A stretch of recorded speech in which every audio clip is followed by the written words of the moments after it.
The Making of a Spiritual Movement. The Untold Story of Paul Twitchell and Eckankar.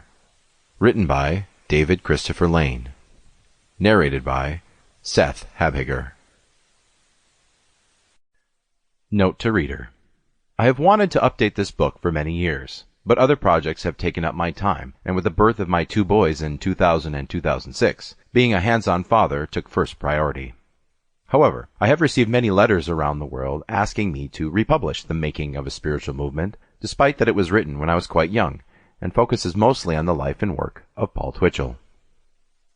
This particular edition is based primarily on the 1978, 1983, and 1993 versions, and thus reflects what I knew then about Eckankar and its history.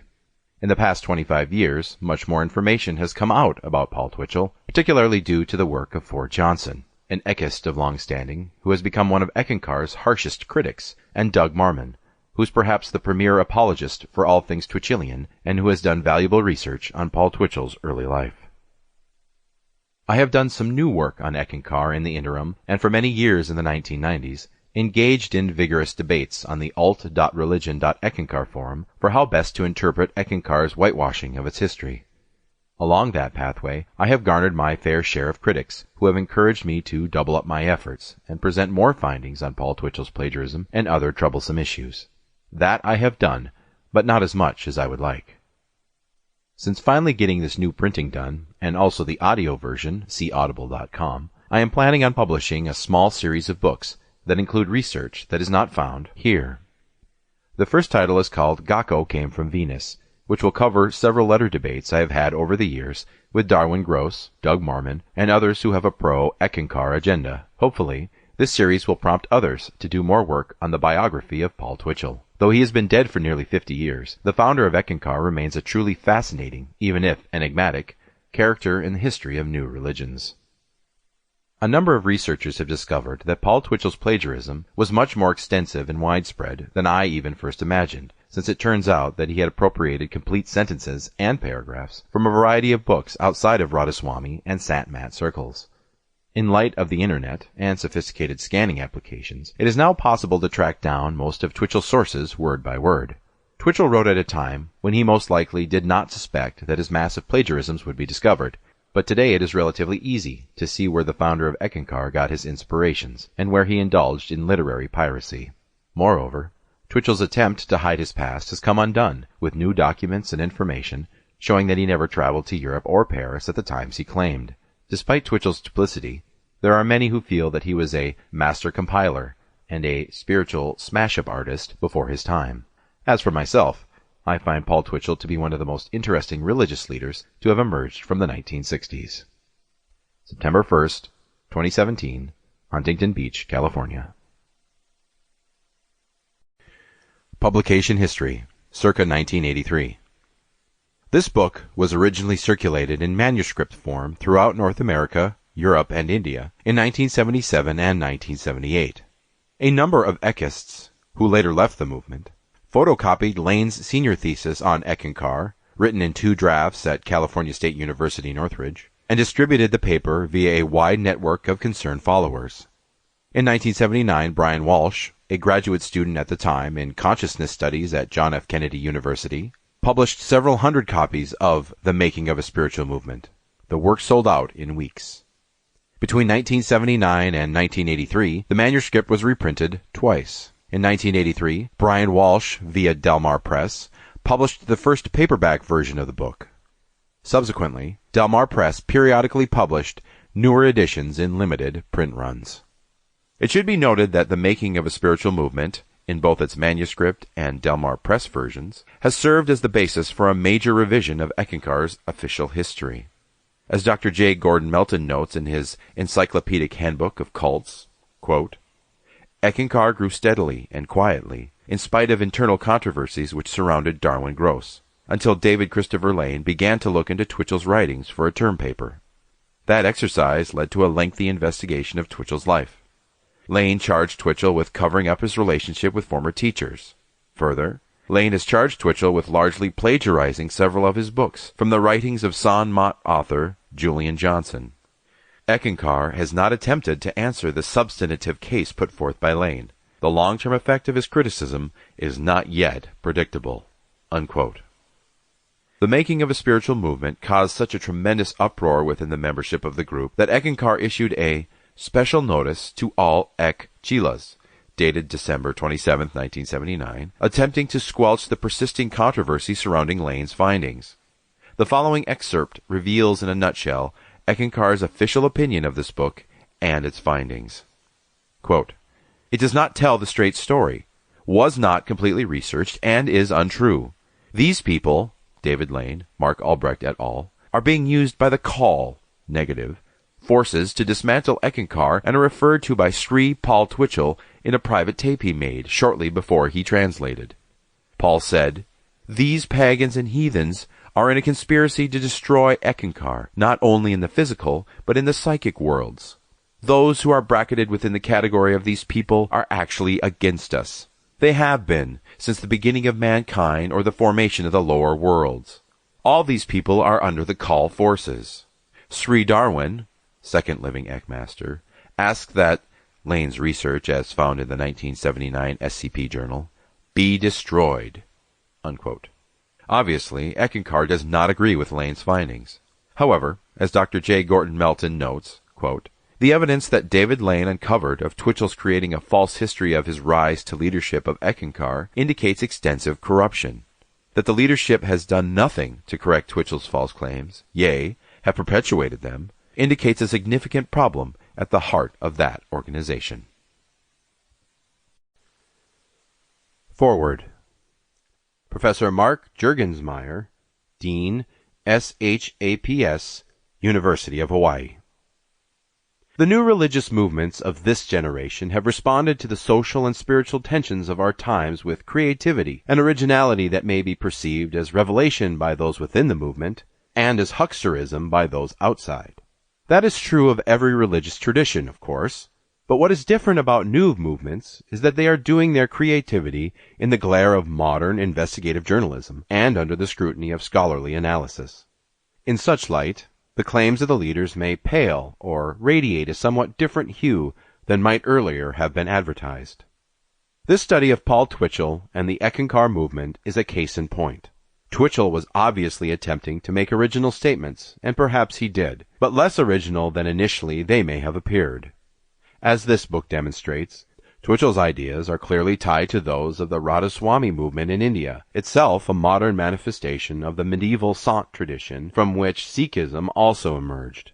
It is an association of ideas that Twitchell and his followers, for some reason, would like to forget.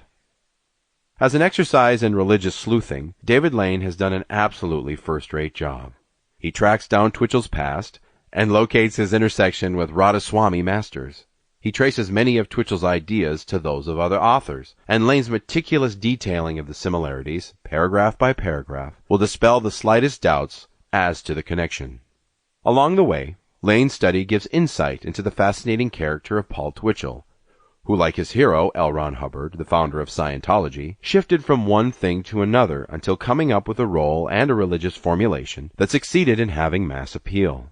Such men are modern religious entrepreneurs, and their life stories, and their formulas for religious success, say much about the character of popular religion in the modern West. As interesting as Lane's study is as a piece of religious investigation, one cannot wonder what effect it might have on the Eckankar movement, which has outlived Twitchell and been one of the few movements of the 1960s and early 70s that continued its expansion into the 80s. My guess is that the movement will do quite well, and that devout members of the movement will survive Lane's revelations unperturbed. The reason is simple.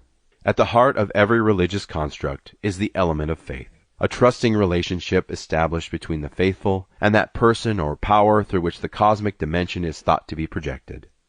That trust may be supported by facts and data, but it is verified ultimately by the experience of the believer, and the perception of that experience cannot easily be shaken by objective criteria. In fact, criticisms from outside can sometimes solidify a group and buttress its members' faith all the more, a paradox demonstrated in Leon Fessinger's study of a UFO cult when prophecy fails.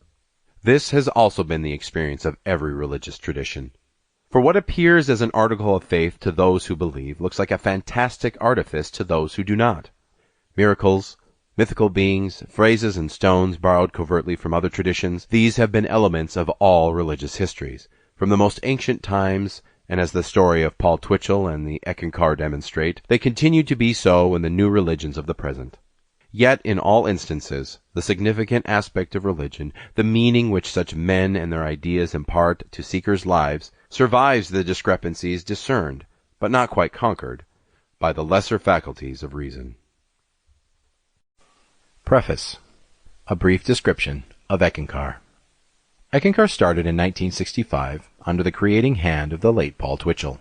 Although it began with only a few women followers, the group grew into thousands within a couple of years, and today, according to its own census, has somewhere around 3 million followers worldwide.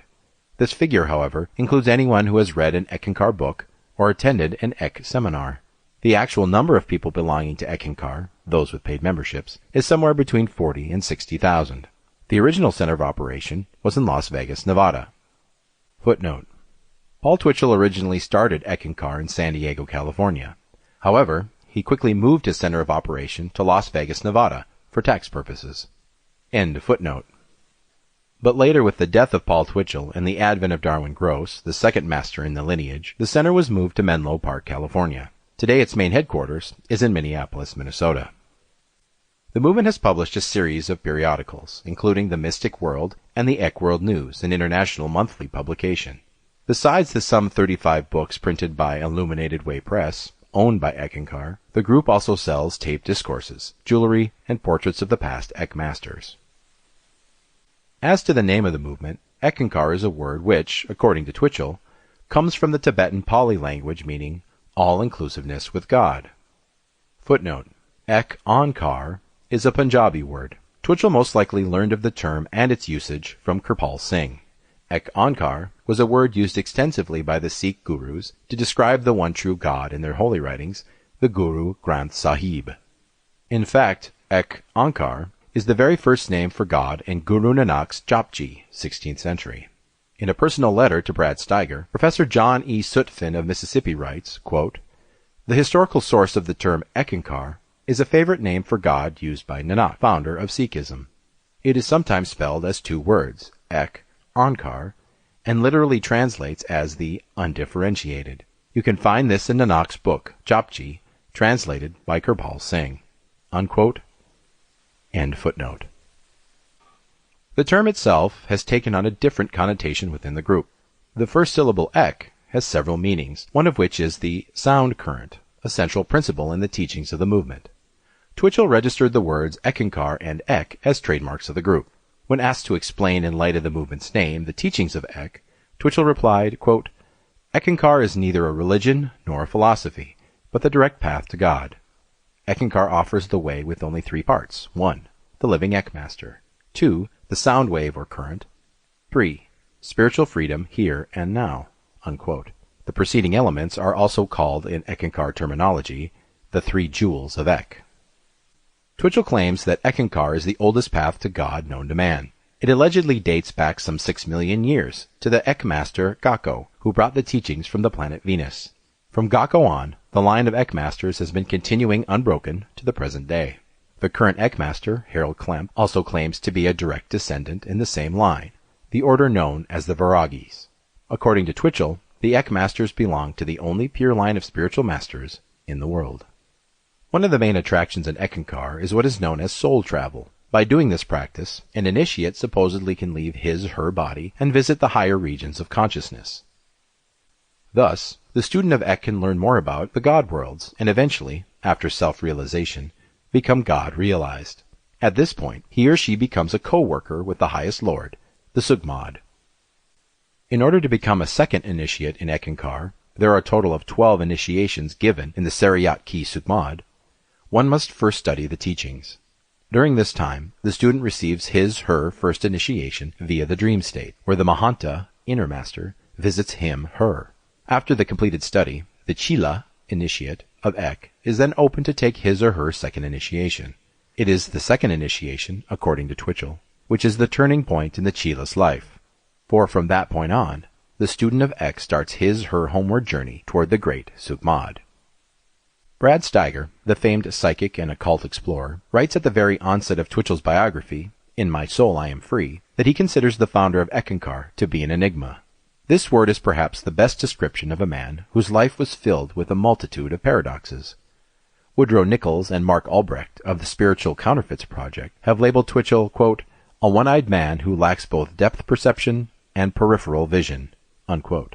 To thousands of Eckists, however, Twitchell was the creative genius who brought the eternal message of the audible life stream to the spiritually hungry West. To many, Twitchell was a god-man, the 971st master in the ancient Vairagi order, whereas to others, he was a fraud, a, quote, frustrated country boy who preferred his own fabrications to the truth, unquote. Whatever one may say concerning the founder of Eckankar, the fact remains that very little is known about him. Outside of Steiger's official biography, which is primarily based on Twitchell's own words, nothing, except a few brief narratives found in Eckankar literature, has been written concerning the founder of one of America's largest spiritual movements. Separating myth from historicity. A myth, according to Webster's New Collegiate Dictionary, is usually a traditional story of ostensibly historical events that serves to unfold part of the worldview of people or explain a practice, belief, or natural phenomenon. In Eckankar's case, however, a myth represents an attempt on behalf of its founder to rewrite, reinterpret, and restructure history in order to create a mystique about himself and other Eck masters.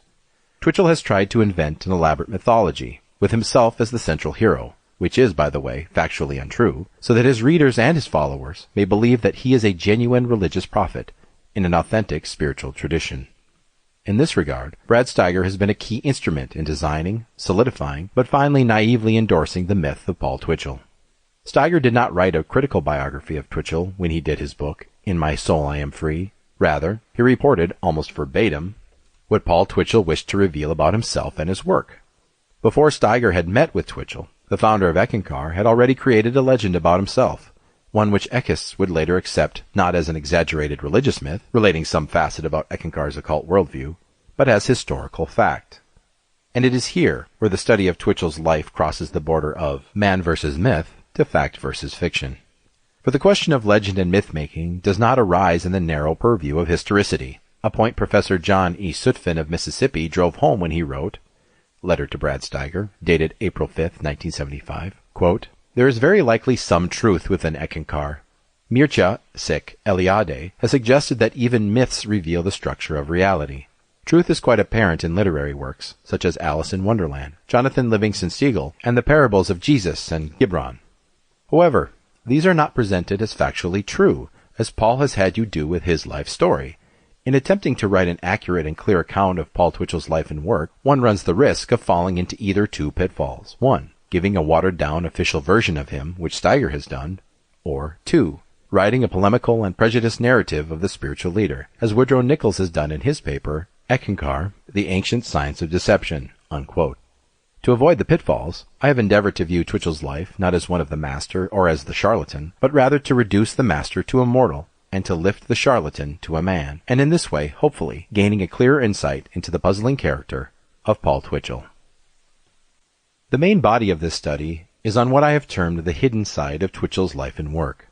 Chapters 1 and 2 include an examination of his birth, childhood, student and war years, and his intense quest for truth up until the early 1960s.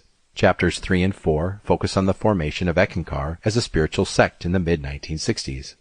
Chapters 5 and 6 deal with those aspects of Twitchell's life and work which are either unknown or have remained untold. Chapters 7 and 8 center on Eckankar's differences with Sant Mat and the question of authenticity, legitimacy, and fraud in the study of religion. Lastly, chapters 9 and 10 present the latest research on Paul Twitchell's life and work, as well as the controversy surrounding Darwin Gross and Harold Klemp's legal battles. An important feature of the book is its large appendix. In this section, which is divided up into several parts, there are amplified glimpses into Twitchell's association with Scientology and Ruwani Satsang, as well as a documented study of his plagiarism. Also included is the paper, The New Panths, Shabdism in North America, which is an extended look at several other popular religious movements that have been highly influenced by the Radhaswami tradition of India. Introduction. The Evolution of a Term Paper, 1983 edition. This book is the product of over 5 years of extensive research.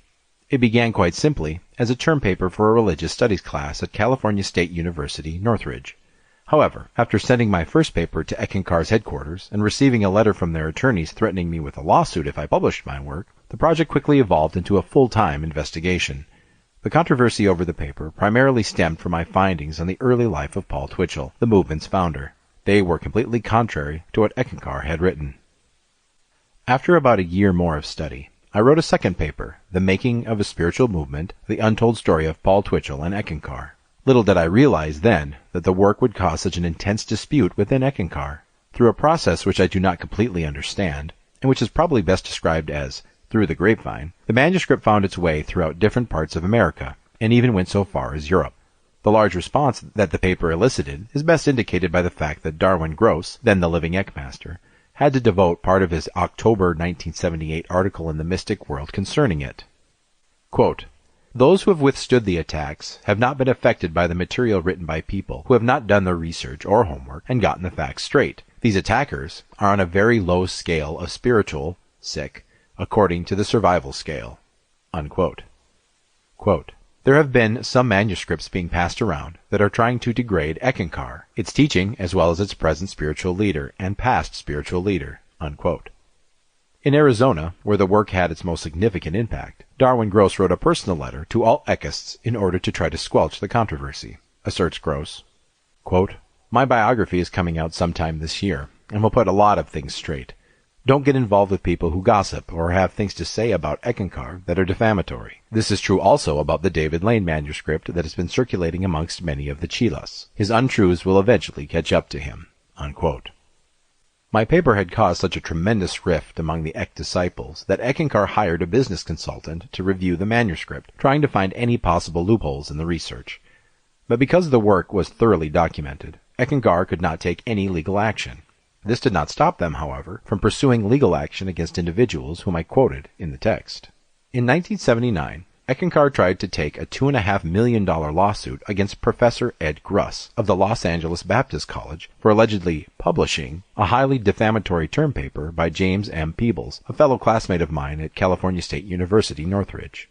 Prompted by a letter to their office, Eckankar sent one of their own officials, Mike No, down to Southern California to secure a copy of the 12-page report, which claimed, among other things, that Eckankar was skirting tax laws and that Darwin Gross had fathered an illegitimate child. Mike No, as it turns out, though, asked for the paper from Ed Gruss under the false disguise that he was a member of the Spiritual Counterfeits Project, a conservative Christian research ministry centered in Berkeley. Gruss, who had not read the work, kindly gave No a photocopy. No went back to Menlo Park, and Eckankar then proceeded to take a lawsuit against Gruss for publishing the report. Though the lawsuit never did come to trial, Eckankar used it as the basis for several half-page advertisements in which they claimed that conservative Christians were attacking their group and its teachings. These advertisements were run in some of the major newspapers across the country, including the Los Angeles Times. Due to Eckankar's increasing efforts to undermine any open and objective investigation into its founder's past, Brian Walsh and I printed a limited edition of my manuscript in the summer of 1979. Within 3 weeks of its publication, the work sold out. It even earned the distinction of being stolen from Shambhala bookstore in Berkeley. Some disgruntled Eckists presumably purloined the 5 copies. Around this same time, the Spiritual Counterfeits Project published their own journal on Eckankar that was largely based on my manuscript. Their work was widely distributed, reaching almost every Eckankar center in the world. This caused quite an uproar, and many initiates left the movement. Eckankar's headquarters again attempted to repress the furor over the controversy by sending a bulletin, this time worldwide. Declares the memo, quote, "Sri Darwin was not allowed to edit the SCP journal publication as had been promised by the Spiritual Counterfeit Group, and it does not tell the straight story. The SCP material, taken from a college thesis submitted by David Lane, was not completely researched and is untrue. These people are being used by the Call forces to dismantle Eckankar and are referred to by Sri Paul Twitchell in a private tape he made in July 1971, shortly before he translated." Unquote. Quote, "Sri Darwin asked that these SCP journals be destroyed. Many Eckists who have been on the fence have dropped Eckankar due to this SCP material, and the living Eckmaster will not be responsible for the karma being built by these SCP people." Unquote. Since the private publication of The Making of the Spiritual Movement, I have received letters from interested eckists and seekers in countries around the world, including West Germany, Sweden, England, South Africa, Nigeria, New Zealand, Canada, Australia, and India, about my investigation on the history of Eckankar and its founder, the late Paul Twitchell. From these letters, I have learned that some Ekchilas were being harassed by officials higher up in the group, and that several lawsuits were being taken against Eckankar and its questionable activities. 3 Ekkists even claimed that they had received death threats because of their turning away from the movement. Footnote: I, too, have been on the receiving end of several threatening letters from Ekkists who were displeased with my research work. One Ekchila said that, quote, "The army of Eckankar soldiers will come after you," unquote. Another disciple, perhaps a bit more serious, drew skeletons on his letter and told me that I was not worthy to tie Paul Twitchell's shoelaces.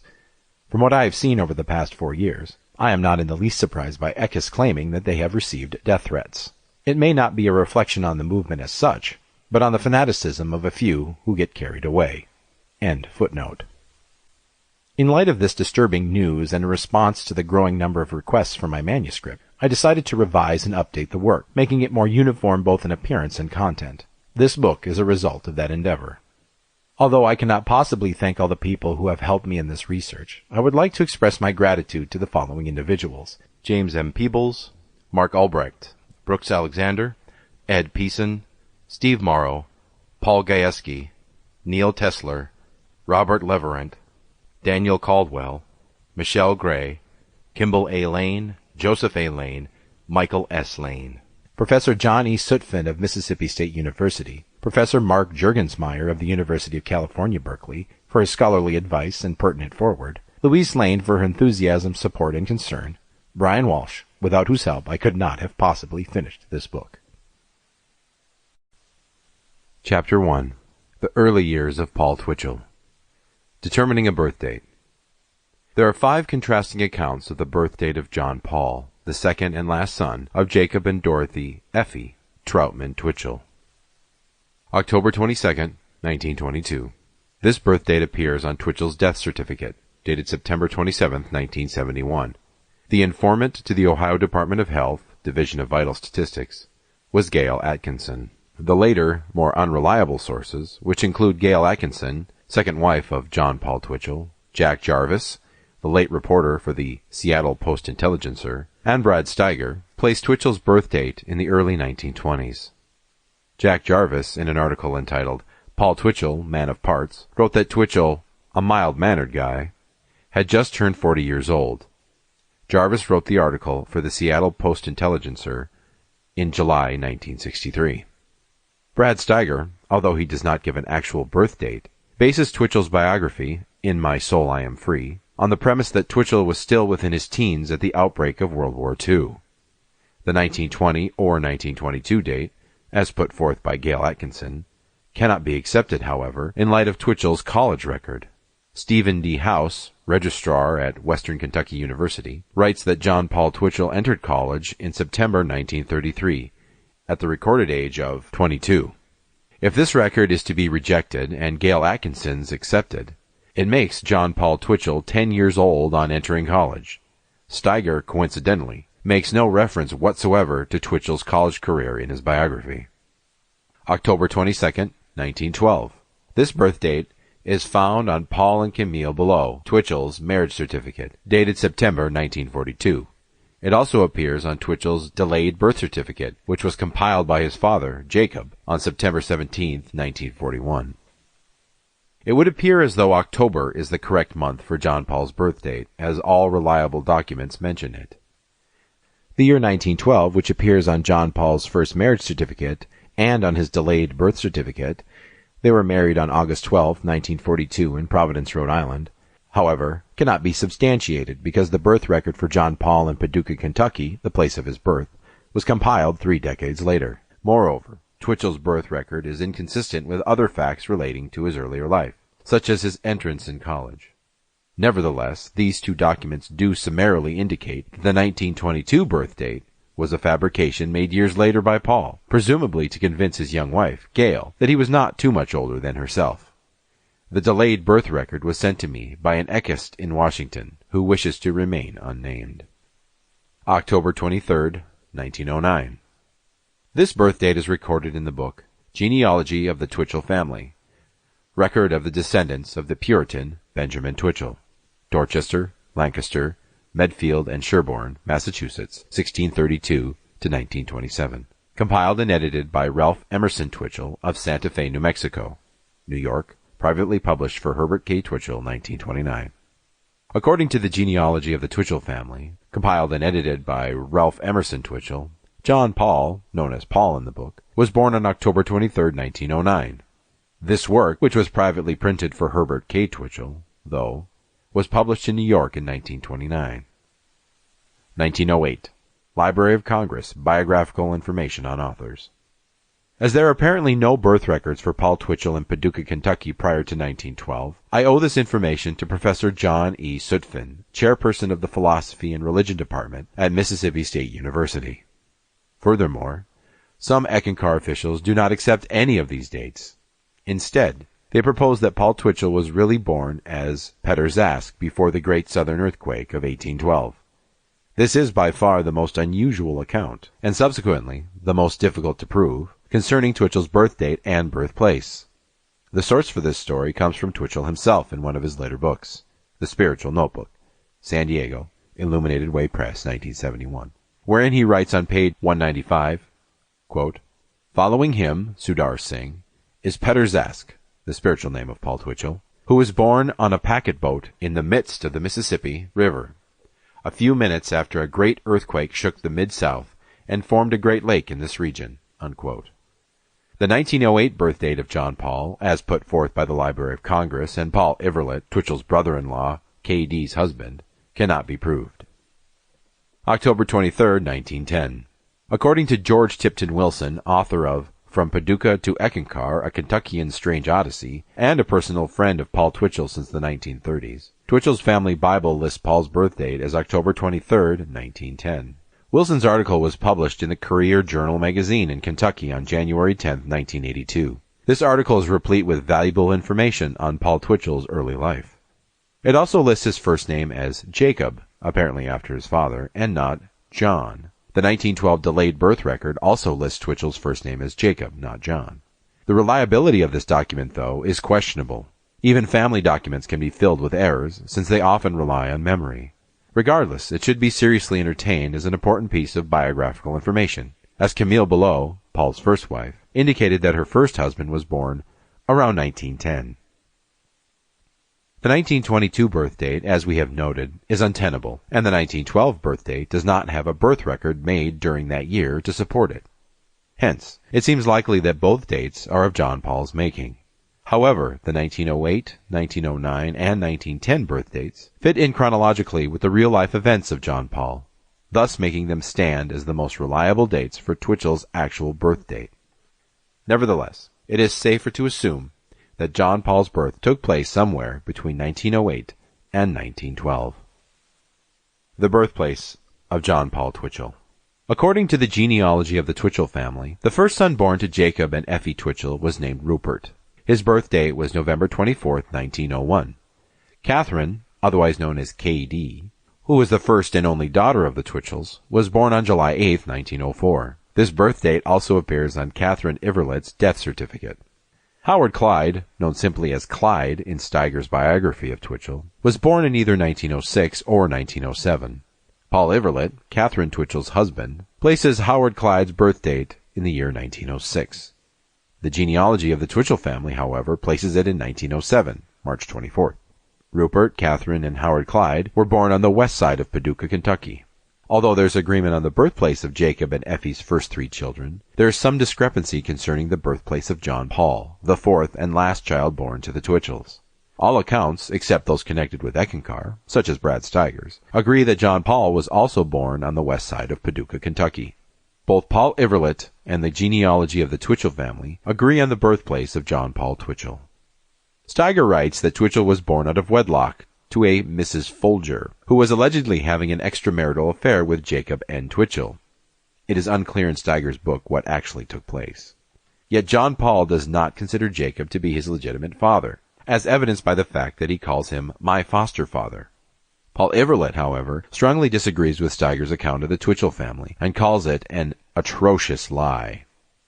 Further substantiation comes from Mattie Twitchell, widow of Paul's brother, Howard Clyde, who knew Paul's place in the family. According to her account, almost all of what Steiger wrote was a fanciful yarn developed over the years by Paul himself. Indeed, Mattie's son warns, quote, "It's a good thing my daddy, Howard Clyde, isn't living. He would have to beat the hell out of him, Paul, for telling lies about his early life." Unquote. Wilson. Steiger himself admits to having changed the real names and places in Twitchell's biography, which he adds is a common practice in the biographies of famous people. Much of the legend surrounding Twitchell's unusual birth story has its roots in Paul's later writings concerning the Eckmasters. Twitchell has stated that Eckmasters are always born near a large body of water, and in strange circumstances. Virgin births and other uncommon phenomena are simply accepted as facets of the process of how Eckankar masters make their advent into the physical world. Most of the stories concerning Twitchell's unusual birth can be traced directly to Twitchell's own writing, in either book or discourse form. The teen years. Brad Steiger writes that Paul Twitchell was 15 years old when he visited his supposed half-sister, K.D., in Paris, France, where she was studying art. Yet Paul and K.D. had to return almost immediately to China Point, cover name for Paducah, Kentucky, because their mother, Effie, was dying. According to Steiger, it was on their subsequent return to Paris, France, that K.D. introduced her brother to an Eastern adept proficient in bilocation, out-of-body experience, named Sudar Singh.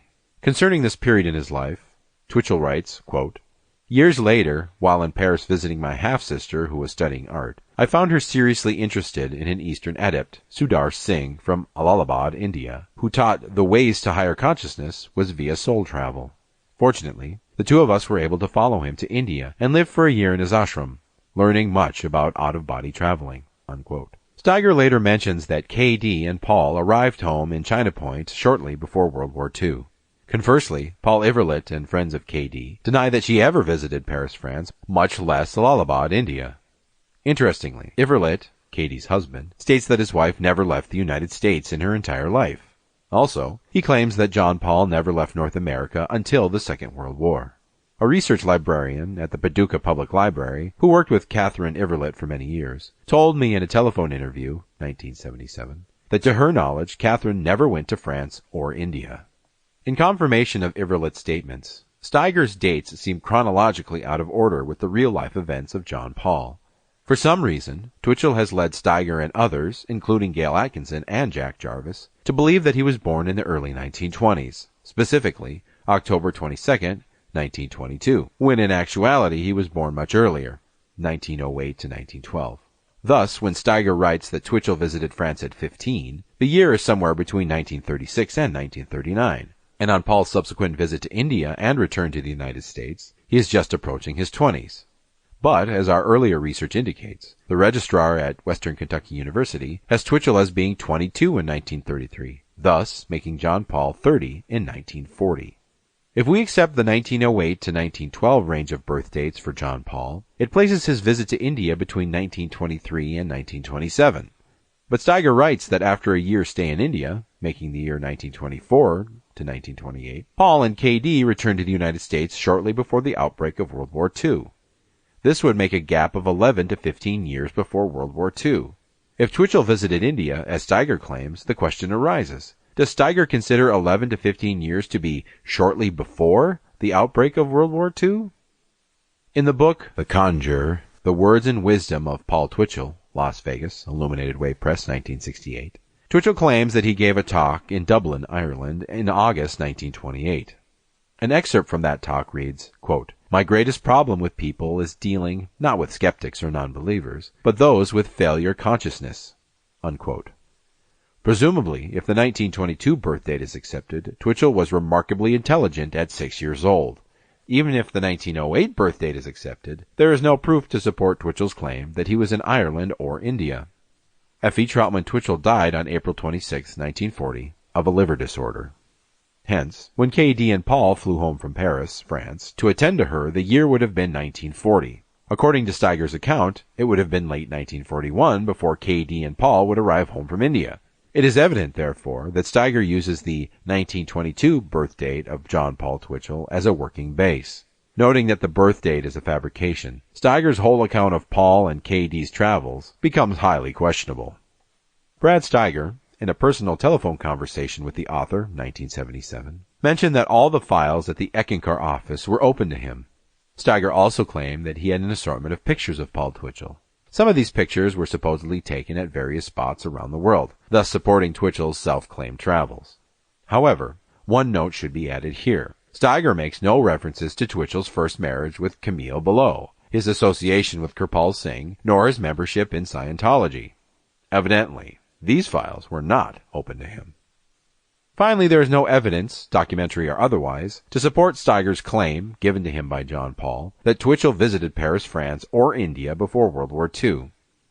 As for the Master Sudar Singh, there are numerous discrepancies concerning his age, his actual whereabouts, and for that matter, his very existence.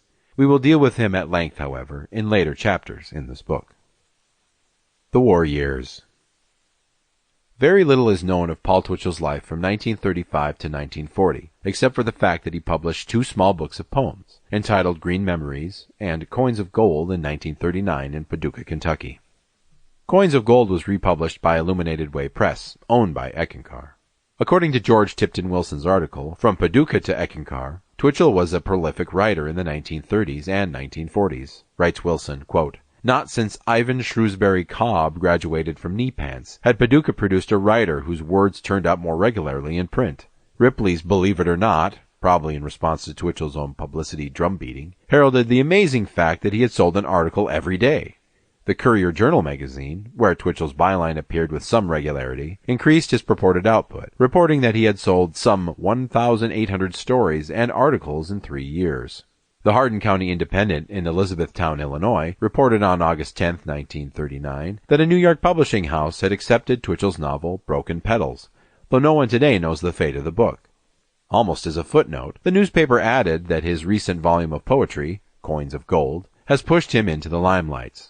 This 36-page offering of lackluster poems was printed by Press Publishing Company Incorporated in Paducah, probably in exchange for some of Twitchell's commercial word wizardry." Unquote. John Paul, we shall henceforth refer to him as Paul as he was commonly called, enlisted in the Navy in early 1942. Shortly after entering the Navy as a chief specialist, Paul married Camille Below, a native of Paducah, Kentucky, in Providence, Rhode Island, in August 1942. According to Miss Below, Paul received his commission as an ensign in 1942 and then later became a full lieutenant. He was up for lieutenant commander when he requested to be released from the Navy shortly after VJ Day. Ms. Below writes that Paul and she went into New York City after the war. There, Twitchell embarked on a literary career. He later became associated with Our Navy magazine as a correspondent, a job which, in December of 1945, took him to Washington, D.C. Concerning this period, Ms. Below writes, quote, "Later he worked for the Navy, going back to uniform and writing manuals for them. He also worked for the National Home Builders Association, National Chamber of Commerce, and did some promotional work for several companies and a hospital." Unquote. During the post-war years, Below and Twitchell attended many churches and religious ceremonies. Recollects Below, quote, "He was always interested in spiritual matters, spent much of the time in meditation, read everything he could find on spiritual subjects. In New York we attended many churches and religious services. Only as visitors. I've always thought of Paul as a seeker of religion." Unquote. After several different jobs, Twitchell and his wife joined the Self-Revelation Church of Absolute Monism in Washington, D.C. It was upon entering the Self-Revelation Church compounds that a new phase began in Twitchell's life. This phase separates Paul's early life, student in war years, from his years as a neophyte of mystical religions. Chapter 2. The Search, 1950 to 1963. Paul Twitchell's association with Swami Premananda, Kirpal Singh, and L. Ron Hubbard. I remember very well when Swami Premananda of India, who has a yoga church in Washington, D.C., said, when someone asked Bertrand Russell what his philosophy of life was, he wrote several volumes of books on the subject. Paul Twitchell. Orion magazine printed Twitchell's book, The Flute of God, in bi-monthly installments. Note that Twitchell later changed the name Swami Premananda to Sudar Singh when he republished the book at Illuminated Way Press. Paul Twitchell and his first wife joined the Self-Revelation Church of Absolute Monism around 1950. Swami Premananda, the founder of the church, was closely associated with Paramahansa Yogananda of the Self-Realization Fellowship, known as Yagoda Satsanga Society in India. It was from Swami Premananda that Twitchell learned Kriya Yoga, a psychophysical discipline for mastering the pranic life current. Concerning his study under the Yoga Satsang, Twitchell recounts, quote, "One of my experiences while serving under the Yoga Satsang line of masters was that I found one of the masters in the guise of a beggar. I had been in difficulty for some time, and very unhappy over the fact that nothing could be found to solve my problem." Unquote. Quote, "The night after my problem had dissolved, the Indian master Yukastar, of Yoga Satsang appeared to me in a dream. He said, 'You are under my protection. I come to you to give you help. Whenever anything happens that you are discouraged and beaten by the world, I will come to you in many guises to help. Never worry again about life's problems on earth." Unquote. In 1950, Paul Twitchell and Camille moved to the church compounds. During much of this time, he edited the church publication, The Mystic Cross. In 1955, Twitchell was requested to leave the church by Swami Premananda for personal misconduct. In the same year, Paul and Camille were separated. They were finally divorced in early 1960. Kirpal Singh and Ruwani Satsang. I have studied under many teachers, and may yet have to study under more, like Meher Baba, the Indian saint, who is said to have had 19 teachers, to help him gain his place in the universe. I have so far had 7, some outstanding ones, including Sri Kirpal Singh of Delhi, India. Each has had their place in my growth toward the spiritual goal. Each are equally great in their respective work for mankind. However, I have felt a closer kinship and friendliness to Kirpal Singh, who has shown me a lot of the other work during my first year or so under him. Paul Twitchell.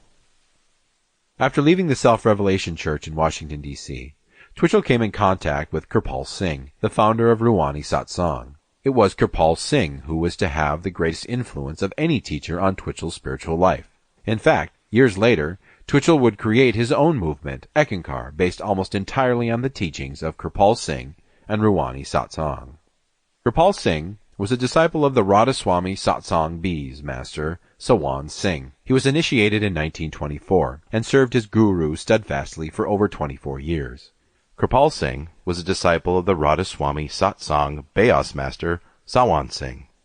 He was initiated in 1924 and served his guru steadfastly for over 24 years.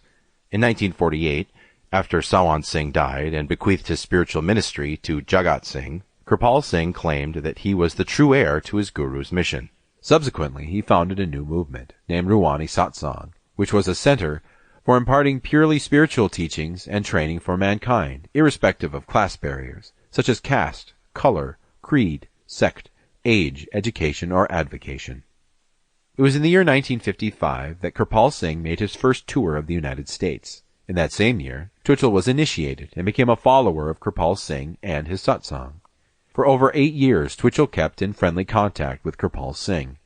In the latter part of the 1950s, 1956, 1957, Twitchell lived in Washington, D.C., and attended the satsangs, meetings, held by Trishul Singh Khanna, who was Kirpal Singh's first representative in the United States. On such occasions, Twitchell would bring his spiritual writings and share them with the other satsangis, as initiates of Kirpal Singh are called. Some of these same satsangis are still alive today. Trishul Singh Khanna and Betty Shiflett. It was around this time, 1956-1957, that Twitchell told Betty Shiflett and Wave Sanderson, both initiates of Kirpal Singh, at a dinner date that Master Kirpal Singh had appeared to his Nuri Sarup, light body, over the weekend and dictated some of the book to him. In this regard, Kirpal Singh comments, quote, "Paul Twitchell used to write to me every week. Master came and sat down on the chair and dictated his teachings to me. He published them in the Tiger's Fang." Unquote. Writes Twitchell, quote, "I have talked with and taken down the words of Kirpal Singh, who appeared in my apartment, Nari Rup, his light body, although his physical body was 6,000 miles away in India." Unquote. Although Paul Twitchell continued to follow Kirpal Singh and Ruwani Satsang until 1966, he joined another spiritual movement, Scientology, in the late 1950s. L. Ron Hubbard and Scientology. Ron Hubbard was trying to get people out of their body with his HCA courses, but frankly, he was failing badly. When I was a staff member, occasions came up that I was asked to help some members of the graduating class to get a reality on out-of-body experiences. Hubbard would never acknowledge this ability of mine, and after leaving him, I did a lot of experimenting. Paul Twitchell. In the early 1950s, Jack Hapner, who founded the Personal Creative Freedoms Foundation, and Charles Bernick, who founded the Ability Center, and Paul Twitchell and myself were students of L. Ron Hubbard, studying Dianetics and Scientology. Frederica Sutton. Paul Twitchell joined Scientology, the religious outcome of Dianetics, in or around 1958. It appears that Twitchell was a staff member of the group and had attained the much sought-after title, a clear. Although very little is known of Twitchell's association with L. Ron Hubbard and Scientology, it is quite evident that the group's teachings left a profound effect on him. 3 of Twitchell's later works, The Flute of God, Letters to Gail, Volume 1 and Volume 2, and The Far Country, contain Scientologist and Dianetic terminology. In a personal letter to Mr. Fish, dated February 6, 1961, Twitchell writes, quote, "Some time ago I wrote and requested a couple of things I left with you. 1. The Science of Survival and the Yellow Booklets, Technique 80. All 3 of the quoted books are Scientology publications." In a later letter, dated May 6, 1961, Twitchell writes, quote, "Want to make a couple of trips into Western Canada before going south. Like to see a Scientologist living up in central British Columbia who I know very well. Want to see Rosina Mann again in England." Unquote. Both of the preceding letters were written by Twitchell to a Scientologist auditor who later joined Eckankar. The Rosina Mann, mentioned in the above excerpt, was considered one of the best auditors in England. In a letter dated May 23, 1963, to Gail Atkinson, Twitchell devotes several pages to L. Ron Hubbard's teachings regarding tone scales. Remarks Twitchell, quote, "This is a unique yardstick drawn up by Ron Hubbard a number of years ago, and is one of the best for determining where an individual stands on the existence scale of life." Unquote. Although Paul Twitchell did not stay very long in Scientology, he did refer to many of L. Ron Hubbard's practices in his own writings on Eckankar. Paul Twitchell also makes several references to a teacher named Bernard, who ultimately settled in England. In light of Twitchell's habit of name replacements, it could well be that Bernard is a cover name for Hubbard. Note that the same amount of letters are in each name. Also, L. Ron Hubbard lived in England during the early 1960s.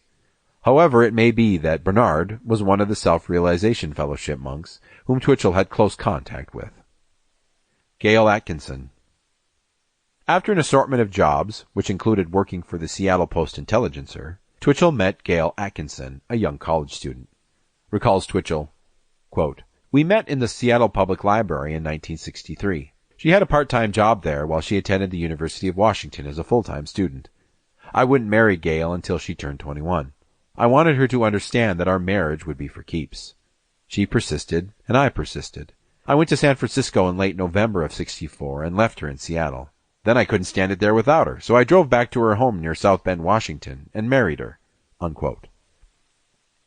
Before Twitchell and Gail Atkinson were married in 1964, Kirpal Singh made his second tour of the United States in 1963. At that time, Twitchell brought his wife-to-be, Gail, to see the Eastern Adept.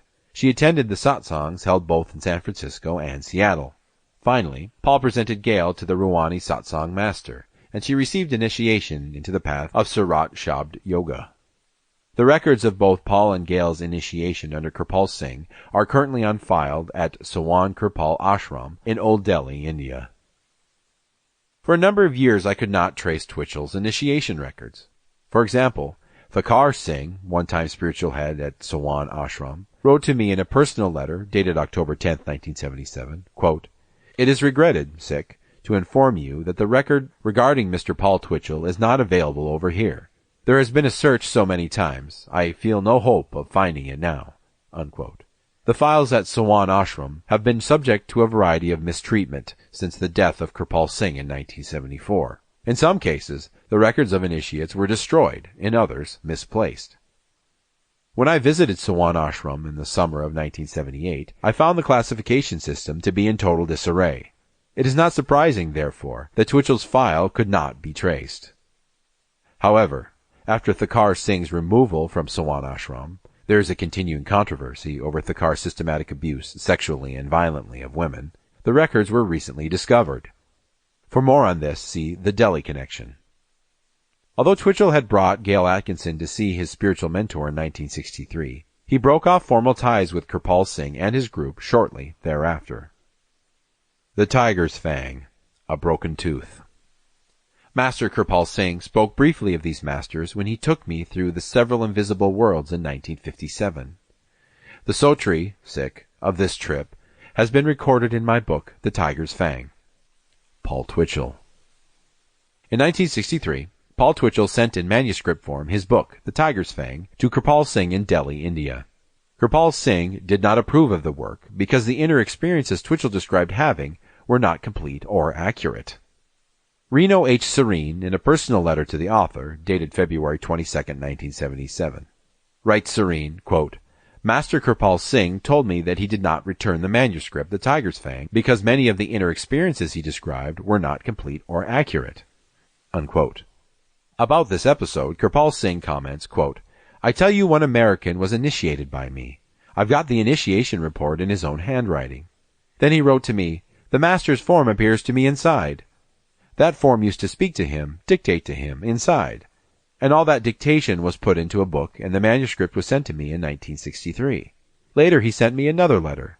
Return my book, The Tiger's Fang. I returned his book. That was dictated by me on the inner planes, and that's all right. He changed that book before printing. Where he mentioned my name, he changed it to another guru's name. Unquote. The year 1963 was to prove to be a pivotal time for Paul Twitchell. For not only did he break off friendly ties with Kirpal Singh, but he also began to prepare the foundation for his own movement. Chapter 3. The Transformation. Laying the Foundation.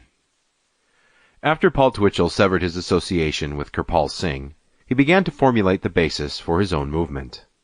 From late 1963 to October 1965, Twitchell laid the groundwork for Eckankar, his own spiritual counterpart to Rouhani Satsang, Scientology, and several other religious and occult groups. He wrote a number of articles on his new movement for magazines such as Orion, Search, and Psychic Observer. Paul Twitchell, Man of Parts, an interview by Jack Jarvis of the Seattle Post-Intelligencer, appears to be the first article written about Twitchell and his new group, Eckankar. The interview was conducted on July 9, 1963. Twitchell's later article, The Square Peg, was written in response to Jarvis' interview. Twitchell claimed to have been besieged with telephone calls and mail asking, "What in heaven's name is a cliffhanger?" In The Square Peg, Twitchell responded, quote, "The cliffhanger is a one-man cult. I am the original cliffhanger and its sole disciple. This zany character is called the vanguard of a new religion, entitled Eckankar, a Hindu word meaning union with God. This unorthodox philosophy received a wide welcome among the European intellectuals and college circles following the publishing of my works in European magazines. The cliffhanger seeks solace in meditation and bilocation experiences common in the lives of the old Christian savants." Unquote. Eckankar, the bilocation philosophy, published by Orion magazine of Lakemont, Georgia, in January 1964, seems to be Paul Twitchell's first public article entirely devoted to his new movement. In the bilocation philosophy, Twitchell writes, quote, "Eckankar, the philosophy of out-of-body experience, is that understanding which I have gained from bilocation excursions, similar to those in the lives of the saints of all faiths. Eckankar is the study of bilocation experience." Unquote. In the same article, Twitchell explains the difference between Eckankar and the Orthodox Eastern philosophies. Quote, "The Orthodox Eastern philosophies teach that man must become one with God. But I cannot hold to this concept. The individual of self of man becomes a co-worker of God, not a part of the unity of Him, in the sense of being one with the divine source, anyways, for we are dwelling in the body of God." Unquote. Although Eckankar, according to Twitchell, was not officially founded until October 22, 1965, it did nevertheless have several years of preparation behind it. The Psychic Observer, based in Southern Pines, North Carolina, published several of Twitchell's articles prior to 1965. The Cliffhanger, printed in July of 1964, expounds Twitchell's definition of the enigmatic one and of the Cliffhanger's philosophy. Eckankar. Quote, "Eckankar, which I formed out of my own experience, is the term used for the philosophy I have developed for the Cliffhanger. It is based on Shabd Yoga, a way-out form of yoga. The word is the Hindu locution for the cosmic sound current, which is known in our vernacular as the cosmic river of God." Unquote. In a later article, The God-Eaters, dated November 1964 for the Psychic Observer, Twitchell elaborates on the impetus behind Eckankar. Quote, Eckankar is the philosophy of Farder, Pax, Latehu Wale, or what you know as the Cliffhangers. This grew out of my visits to Agam Des, the land of the God-Eaters. The basic axiom for this philosophy is, power is the only force generated by occult knowledge. Unquote. It was thus by a series of articles on the philosophy of Eckankar and on the eccentric personality of the Cliffhanger that Twitchell laid down the public groundwork for Eckankar. Brad Steiger, in his biography of Twitchell, In My Soul I Am Free, asked Paul when he really began to settle down and start to formulate how to spread the message of Eckankar. Answered Twitchell, quote, probably when my sister K.D. died in 1959. Unquote. In response to Steiger's question on when he changed from being a cliffhanger to a spiritual adept, Twitchell replied, quote, the switch over from the cliffhanger to Ek began taking place after I met my present wife, Gail. She insisted that I do something with my knowledge and abilities. Unquote. After securing lecture time from Edna Rice at the California Parapsychology Foundation in San Diego, Twitchell began a 6-month tenure teaching the art of bilocation. Although the auditorium where Twitchell gave his lecture series was almost always filled to capacity, it was not his speaking engagements that captured the bulk of his followers. Rather, it was his correspondence courses in Eckankar which attracted most of his devotees, or chilas, as he called them, to him and his new philosophy. Jim Peebles, in his paper, Eckankar, The Ancient Science of Soul Travel, term paper, California State University, Northridge, 1977, writes, quote, Eckankar, though it is non-profit, is also quite expensive. The texts, which a devout Ekist is expected to purchase, range in price from $2 to $10, the average price being around $7. Remember, there are over 20 texts. An Ekist is also required to take at least one set of discourses each year. By purchasing these on a time payment plan, he will pay $85 for each set. There are 7 adult sets now. Unquote. Peebles' paper was written in 1977. The prices have since increased considerably. In the July-August 1965 issue of Orion magazine, Twitchell advertised The Illuminated Way to God. It was one of his first such advertisements. It reads as follows. Bilocation is the illuminated path of the Supreme Consciousness. It is the secret way that all masters use to reach the ultimate of all universes. One must learn the separation of spirit from body by his own volition. It increases awareness, helps solve problems, and gives a spiritual insight into one's own Akashic records and the hidden worlds. New techniques. For information, write Paul Twitchell, P.O. Box 13052, San Diego, California, 92113. Later, Twitchell took out full-page advertisements in Orion magazine with his photograph and the headline caption, Eckankar, The Secret Science of Soul Travel. Similar advertisements were also taken out in other occult magazines, including the New Cosmic Star. According to Twitchell, Eckankar was not officially founded until October 22, 1965. On that illustrious night, Twitchell claims to have received the Rod of Power, passing of the successorship, from Rebizar Tars, a Tibetan monk supposedly over 500 years old. The Tibetan, according to Twitchell's account, had appeared to him since the early 1950s in his Atma Sarup, soul light body. Concerning Rebizar Tars and the founding of Eckankar, Twitchell writes, quote, we were married in 1964 in San Francisco, and shortly afterwards, Rebizar Tars began to appear and give me intensive instructions. He had been appearing regularly in the latter 50s, but he said that those sessions had only been designed to prepare me for the exhaustive drills which now faced me. I was told to move south, to choose San Diego for our home. My first out-of-town lecture was at Long Beach, where 3 gentle ladies, 2 widows, and a spinster came. I decided that I could lecture as well to 3 as to 300. Word began to get around about Ek, so I agreed to write the monthly discourses and to offer instructions by mail. I went from 3 chilas to thousands in less than 3 years. End quote. The growth of Eckankar. There is too much dishonesty among those who try to get tax shelters because they claim to be religious groups. God didn't establish non-taxable foundations, so why should I try to get under such claims? If Ek cannot take care of itself, then it can be of little value to anyone else. Paul Twitchell, 1967.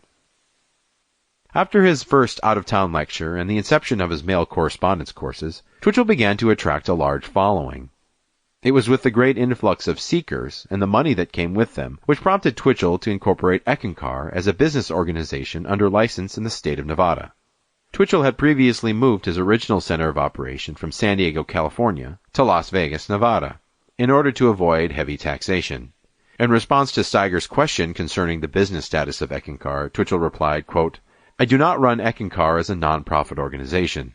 Most people in this line of work do indeed use the religious non-profit organization provision as an escape clause on their taxes. Eckankar is licensed in the state of Nevada as a business organization. I do this because I feel that it is only proper and fitting that I make my own way instead of trying to get under a tax shelter. It is hard, of course, but I managed to do it." Unquote. Twitchell's hard line against tax-exempt religious organizations, however, did not last long. Later, under mounting pressure from Eckankar board members, he had Eckankar's original status changed to that of a non-profit religious organization. The Eckankar board members included Dr. Bluth and Dr. Wigglesworth. Outside of the mail correspondence courses and the assorted Eckankar advertisements, Twitchell penned a number of books on Eckankar, and even authored a featured column in the New Cosmic Star.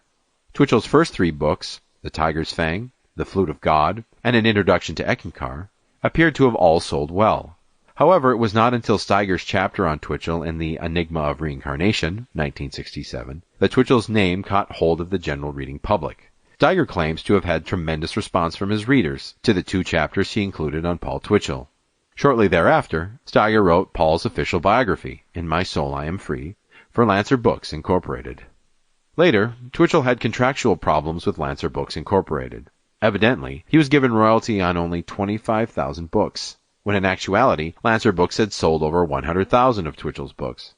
Lancer Books soon went bankrupt and out of business. Paul Twitchell and Eckankar had become a marketable item. The biography, In My Soul I Am Free, and Twitchell's own work, Eckankar, The Key to Secret Worlds, became bestsellers for Lancer Books. Twitchell and his new group had, indeed, caught the attention of the public. Even Look magazine wrote a brief article on the world's leading authority on Eckankar, the ancient science of soul travel. According to Brad Steiger, personal telephone conversation with the author, Paul Twitchell used quotations from Look out of context. Look was belittling Twitchell and his Ek group and sarcastically termed the group's founder the world's leading authority on soul travel. Jim Peebles, in his paper Eckankar, the Ancient Science of Soul Travel, remarks on the rapid growth of Eckankar in America. Quote, "Since the early days of Eckankar, which began with Paul personally typing the discourses each month, the movement has grown rapidly, and so did Paul's need to express the teachings in writing. Between the publication of The Tiger's Fang in 1965 and Paul's death in 1971, he managed to author an additional 20 texts, 7 complete sets of discourses, not to mention the discourses which he wrote for children, a monthly letter called A Wisdom Note to his Chilas, a very active series of lectures every year, and numerous articles which appeared in various publications by Eckankar." Unquote. The rapid growth of Eckankar had come from 3 areas. 1. Paul Twitchell's mail correspondence courses, which he advertised extensively in occult and religious outlets. 2. Twitchell's indefinable charisma. And 3. The times in which Eckankar developed. The single greatest factor in Eckankar's astounding growth, outside of its spiritual message and Twitchell's personality, was the time in which Eckankar blossomed. The late 1960s were a time of considerable discontent in American society. Eckankar was born in the very midst of a growing disenchantment with secular society for orthodox religions. The rebellious youth were turning toward the East. Mysticism, yoga, and Zen were the in thing. Eckankar, however, was different. It was unique in that it took from the East teachings regarding karma, Shabd yoga, and reincarnation while essentially remaining a Western-based movement. To many, Eckankar offered the only real solution to life's problems. The 1960s were finally a time for new avenues of thought. Eckankar offered one such new exploration, an exploration into higher consciousness. Chapter 4. The Advent of Darwin Gross. Translation and Successorship. John Paul Twitchell died on September 17, 1971, of arteriosclerotic heart disease. He translated, Ek terminology for death, at approximately 12:50 a.m. in Cincinnati, Ohio, where he was scheduled to give a lecture on Eckankar. As with his birth, several stories have cropped up concerning Twitchell's unexpected death. Translation. A few Eckists, including Jim Peebles, believe that he was poisoned to death. Some state it was in Spain. Others claim in Czechoslovakia. No one seems quite sure. At the time of his death, Dr. Louis Bluth, one-time president of Eckankar, reported seeing Twitchell's soul carried out in a celestial cloud of light. Yet he later changed his story, claiming instead that Twitchell had disobeyed the orders of the Viragi masters and was carried away in chains. Whichever story one believes, even if one belongs to Eckankar, the fact remains that an autopsy was performed, and the coroner's findings were that Twitchell died of a heart attack. The controversial 5-year plan. When Twitchell first took over as the living Eckmaster in 1965, he stated at the very onset that he had been given a 5-year mission, and that after those 5 years a new master would be appointed. Yet when 1970 came around, 5 years after his proposed statement, Twitchell told his followers at the 4th Worldwide Eckankar Seminar that he had been given a 5-year extension by the highest lord, the Sugmad, because the second Mahanta had failed his preliminary testing. Therefore, he would continue as the Mahanta until the third one was ready. Nichols and Albrecht in their paper Eckankar, The Ancient Science of Deception, have researched extensively Twitchell's self-proposed 5-year plan. They consider it to be a crucial point of controversy within Eckankar. Below is the essence of their study. Quote, by January 1971, the dispute within Eckankar had reached such proportions, Twitchell had to devote his entire letter of that month to quelling the disturbance. There is a lot of idle chatter going on by some Chilas and Ek, who make the unusual claims that they are going to be the next Mahanta, the living Eckmaster. But whatever you hear about this can be taken with a grain of salt. As the old expression goes, it simply isn't true. Dr. Bluth attributes this change of plan to Paul's attachment to Gail. Paul told Bluth that he was training a child somewhere on the west coast to be the next Mahanta. A lot of members of Ek began leaving the fold at this time, sensing a betrayal. Paul did not quell the disturbance. Even in May 1971, the storm was still raging. C. Leiden Harold Jr., Twitchell's attorney, signed a letter dated May 1, 1971 on his letterhead, addressed to the Chilas, that once again states that the next Mahanta is a child and won't be ready for 15 years. Paul Twitchell never lived to carry out his 5-year extension that had been granted to him by the order of the Viragi, the ascended Eckmasters. He never lived to pass the rod of power to another Mahanta, or even an interim master. The advent of Darwin Gross. The next Mahanta is about 15 years away. He is now in training, but where he is nobody knows and won't know for a long time yet. Paul Twitchell, January 1971. Sri Darwin Gross, Portland, Oregon, Ek Mahatis, and professional engineer, was announced at the 5th Worldwide Seminary of Eckankar to be the new living Eckmaster. Eckankar News Release, October 1971. The Eckankar news release reads, quote, the announcement was made before an assembly of over 1,000 followers at the Flamingo Hotel in Las Vegas. Gross, known in spiritual circles as Dap Ren, succeeds Paul Twitchell, author of 30 books, master and founder of the present worldwide Eckankar movement, who died, translated, in Cincinnati, September 17, 1971. Unquote. It came as a surprise and a shock to many Eckists when Paul Twitchell died suddenly on September 17, 1971. Many of Twitchell's followers had expected their master to live at least another 5, if not 15, years. It came as a bigger surprise and shock to some of those same Eckists when Darwin Gross was proclaimed the new living Eckmaster a month after Twitchell's demise. Shortly thereafter, several esteemed Eckists, including Dr. Bluth, president of Eckankar and Paul's personal doctor, and Edward Peason, Paul's personal bodyguard and confidant, left Eckankar disclaiming Darwin Gross and Gail Atkinson. Part of the reason behind the astonishment of many Eckists over the advent of Darwin Gross was because he had been in Eckankar only since 1969. Nichols and Albrecht retell the controversy. Quote, according to Bluth, Gross was flown to Las Vegas from Portland, Oregon, where Gross was immediately granted a 5th initiation and briefed extensively for days so that he could pass the scrutiny of the experts. None of the experts were fooled, and there was a fairly large exodus from the movement at the time, including Dr. Bluth and Dr. Wigglesworth. Gail had claimed to have had a vision in the middle of the night, where Paul had come to her in Nuri Serap body and told her that Darwin Gross was to be his successor. There was no more mention of the child that Twitchell supposedly had been training. Unquote. Jim Peebles makes a similar observation. Quote, here one should remember that Paul left no word as to who his successor should be. As it was, Darwin Gross first became interested in Eckankar in 1969. Thus he was an Ek Chila for less than a complete 2 years at the time he was declared to be the new living Ekmaster, i.e. Paul's successor." Unquote. Darwin Gross was revealed as the new living Ekmaster in Las Vegas when Gail Atkinson Twitchell, Paul's widow, walked over to Darwin and presented him with a blue carnation. Shortly thereafter, to the bewilderment of a number of Ekists, Gail and Darwin were married.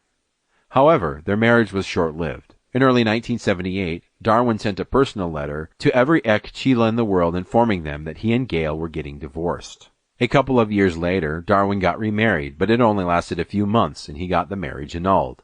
The ramifications of Darwin's divorce, remarriage, and annulment on the membership of Eckankar in the 1970s is difficult to ascertain. Yet, it can be presumed by the continued growth of Eckankar in the United States that its ultimate impact, like Darwin and Gail's marriage, was nominal.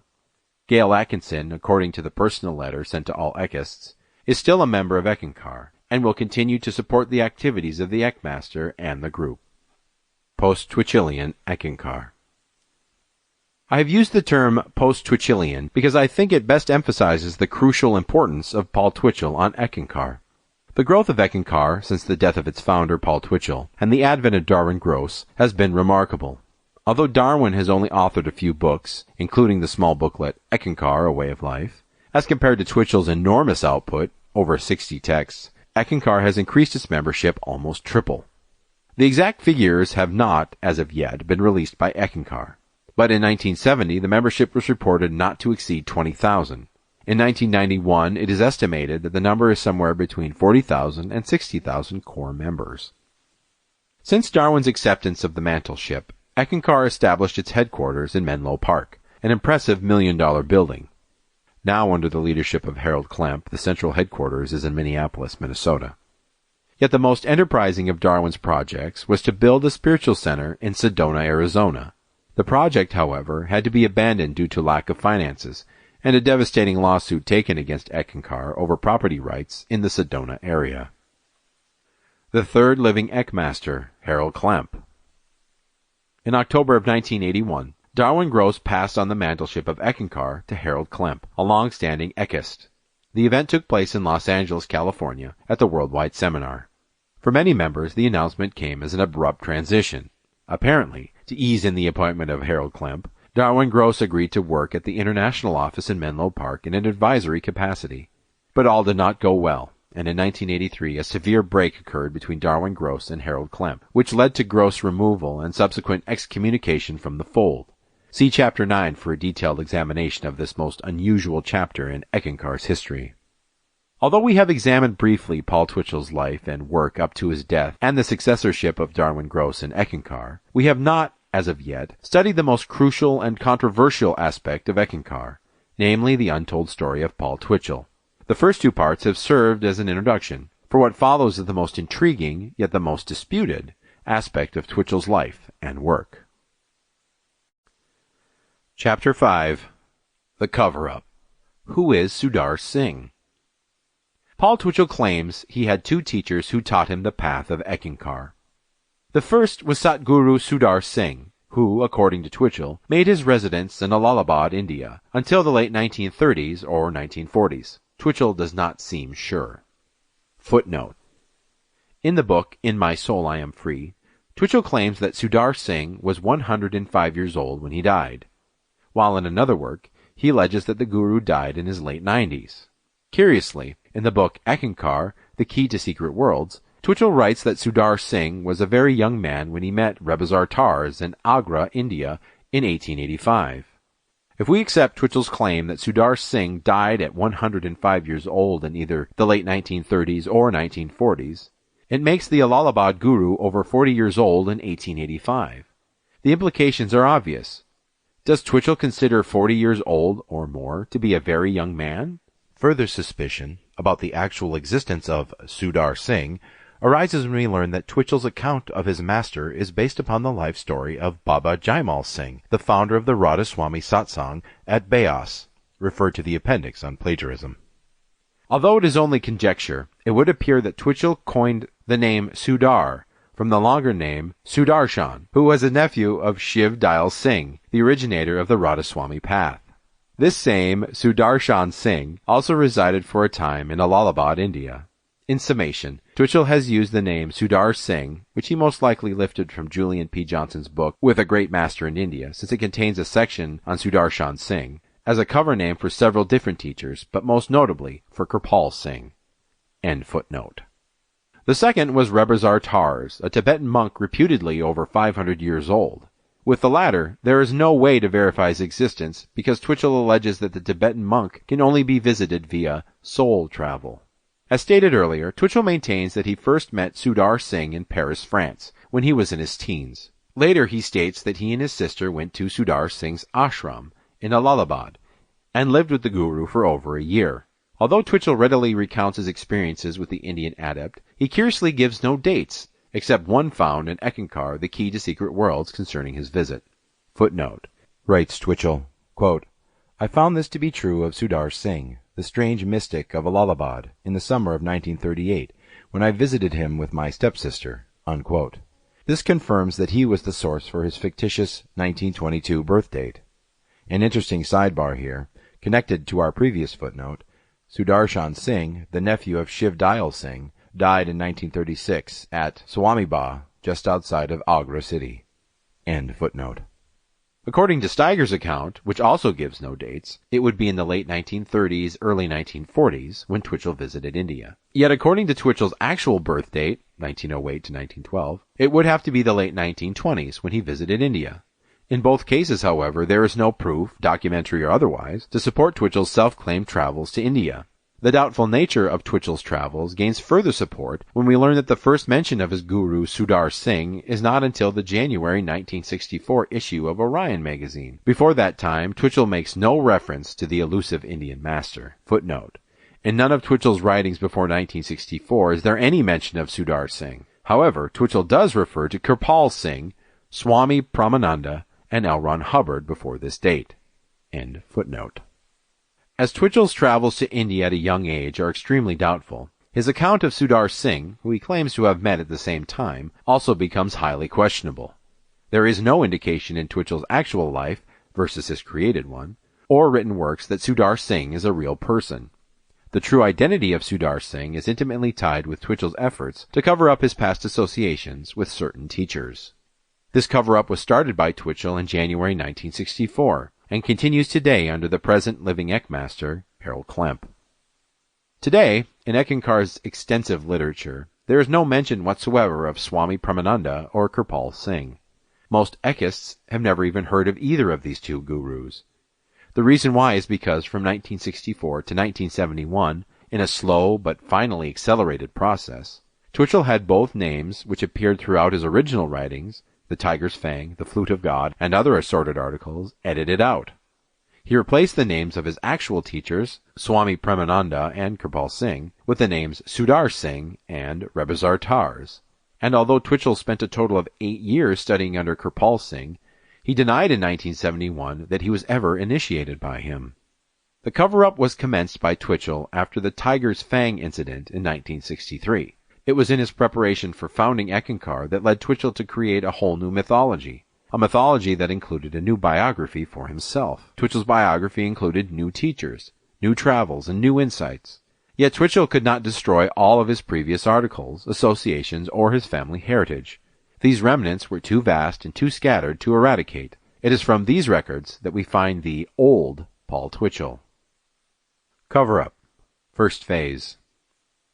Twitchell's first reference to Satguru Sudar Singh was not meant as an introduction for his readers, or his followers, to his actual but hidden past. Rather, it was meant as his first preface to his new biography, a biography that rapidly changed with the growth of Eckankar. Although Twitchell's real-life narrative included a bevy of different gurus, teachers, and movements, it did not include Sudar Singh or Rebazar Tars. Both gurus served as only mythological characterizations of Twitchell's genuine and imagined biography. Their existence was factual to some extent as cover names for real gurus. They were so named perhaps because of Twitchell's vivid occult imagination, abetted by his knowledge of theosophical literature on the Great White Masters. Twitchell's first cover-up, or editing, appears in the January 1964 issue of Orion magazine, where he introduces Sudar Singh for the first time. It reads, quote, I began my study of bilocation under the tutelage of Satguru Sudar Singh in Allahabad, India. Later, I switched to Sri Kirpal Singh of Old Delhi. Both were teaching the Shabda Yoga, that which is called the Yoga of the Sound Current. I had to learn to leave my body at will and return without effort. Also among my writings are numerous discourses from my master, Sikh, in the flesh and those in the inner planes. I have talked with and taken down the words of Kirpal Singh, who appeared in my apartment in his Nari Rup, his light body, although his physical body was 6,000 miles away in India." Unquote. In the entire article there is no reference whatsoever to Rebizar Tars.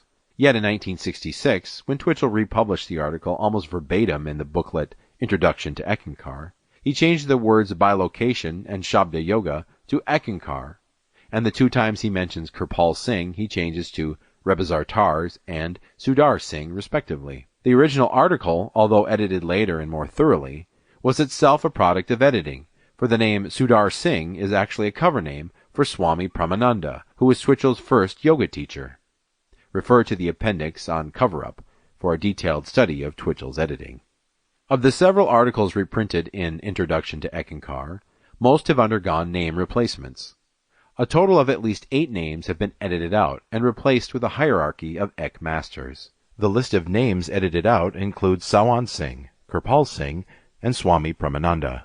Each guru has either been replaced by Sudar Singh or Rebizar Tars, while the main text remains untouched. Although Twitchell attempted to do a scrupulous job of redacting, he made one slight error in the index to Introduction to Eckankar. The editor lists the name Sawan Singh as occurring on page 5 of the text, yet on page 5 it reads Sudar Singh. The first 4 editions of the booklet carried the error. The 5th edition finally corrected it. The original article from which the mistake was made was published in the September 1965 issue of Search magazine. It reads in part, quote, "From Kabir's day, those who have helped spread the doctrine of bilocation were mainly the leader of the Sikh order, especially Nanka Guru Sikh, the founder. Others have been the Sufi saints, e.g. Hafiz, Jalaluddin Rumi, Shamus Tabriz, and Sawan Singh, Kirpal Singh, St. Anthony of Padua, and the contemporary clergyman, Padre Pia, Sikh, to name a few." Unquote. The reprinted "Can you be in 2 places at the same time?" in the booklet Introduction to Eckankar reads, quote, "From Kabir's day, those who have helped spread the doctrine of soul travel were mainly the leaders of the Sikh order, especially Nanka Guru, Sikh, the founder. Others have been the Sufi saints, e.g. Hafiz, Jalaluddin Rumi, Shamus Tabriz, Sudar Singh, St. Anthony of Padua, and the contemporary clergyman Padre Pio, to name a few." Unquote. In the original article, Twitchell had mentioned Kirpal Singh 3 times. In the revised edition, his name has been changed to read Sudar Singh. The original reads, quote, "Kirpal Singh, who is still at his own ashram in India, has the ability to appear to his own people in his Nuri Sarup body, no matter where they may be. A skill which almost anybody can learn who gets the knack for bilocation. Among my numerous discourses from many gurus in the flesh and those on the inner planes are those taken down when Kirpal Singh appeared in my apartment in Washington, D.C., in his light body, although his flesh self was 6,000 miles away in India." Unquote. The revised article, with name replacements, reads, quote, "Sudar Singh, who lived in his ashram in India, had the ability to appear to his own people in his Atma Sarup body, no matter where they might be, a skill almost anyone can learn who gets the knack of soul travel. Among my numerous discourses from many gurus in the flesh and those in the inner planes are taken down when Sudar Singh appeared in my apartment in New York City in his light body, although his flesh self was 6,000 miles away in India." Unquote. Not only had Twitchell changed the name Kirpal Singh to Sudar Singh, he also altered certain factors in his past to fit with his new biography. Writes Woodrow Nichols, quote, "This holy cover-up was nothing new in the previous experience of Paul Twitchell. If we go back to Singh's accusation that there were some facts, descriptions, in the Tiger's Fang that were inaccurate, it should become apparent that Twitchell had a long history of rewriting history." Unquote. The Flute of God, a case study of re-editing. Twitchell's enormous editing of names reached a pinnacle when he decided to publish in book form The Flute of God. The work was originally printed in installments in Orion magazine from 1965 to 1967. The first 6 chapters of the text profusely mention the names of Kirpal Singh, Sawan Singh, and Jesus Christ. When Twitchell had the book republished, however, he redacted every single mention of Kirpal Singh, Sawan Singh, and Swami Premananda. In some cases, he even edited out the name Jesus and replaced it with Gopal Das or other Eckankar masters. And, although he quotes from the Christian Bible, he even changes the name of his source to that of the Sariat Kai Sugmad, while retaining the same biblical quote. Below is a comparison study of the 2 versions. Remember that the Orion version is the earliest, and that Twitchell's editing is primarily name replacements. The Flute of God by Paul Twitchell as it appeared in installments in Orion Magazine, Chapter 1, in the beginning, March-April, 1966. Paragraph 3. Quote, I remember very well when Swami Premananda of India, who has a yoga church in Washington, D.C., said, when someone asked Bertrand Russell what his philosophy of life was, he wrote several volumes of books on the subject. The Flute of God by Paul Twitchell as published by Illuminated Way Press, 1970. Chapter 1 in the beginning. Paragraph 3. Quote, I remember very well when Sudar Singh, the great Ekmaster, said, when someone asked Bertrand Russell what his philosophy of life was, he wrote several volumes of books on the subject. The Flute of God by Paul Twitchell as it appeared in installments on Orion Magazine, Chapter 1 in the beginning, March-April, 1966. Paragraph 15. Quote, I have studied under many teacher, and may yet have to study under more. Like Meher Baba, the Indian saint, who was said to have 19 teachers to help him gain his place in the universe.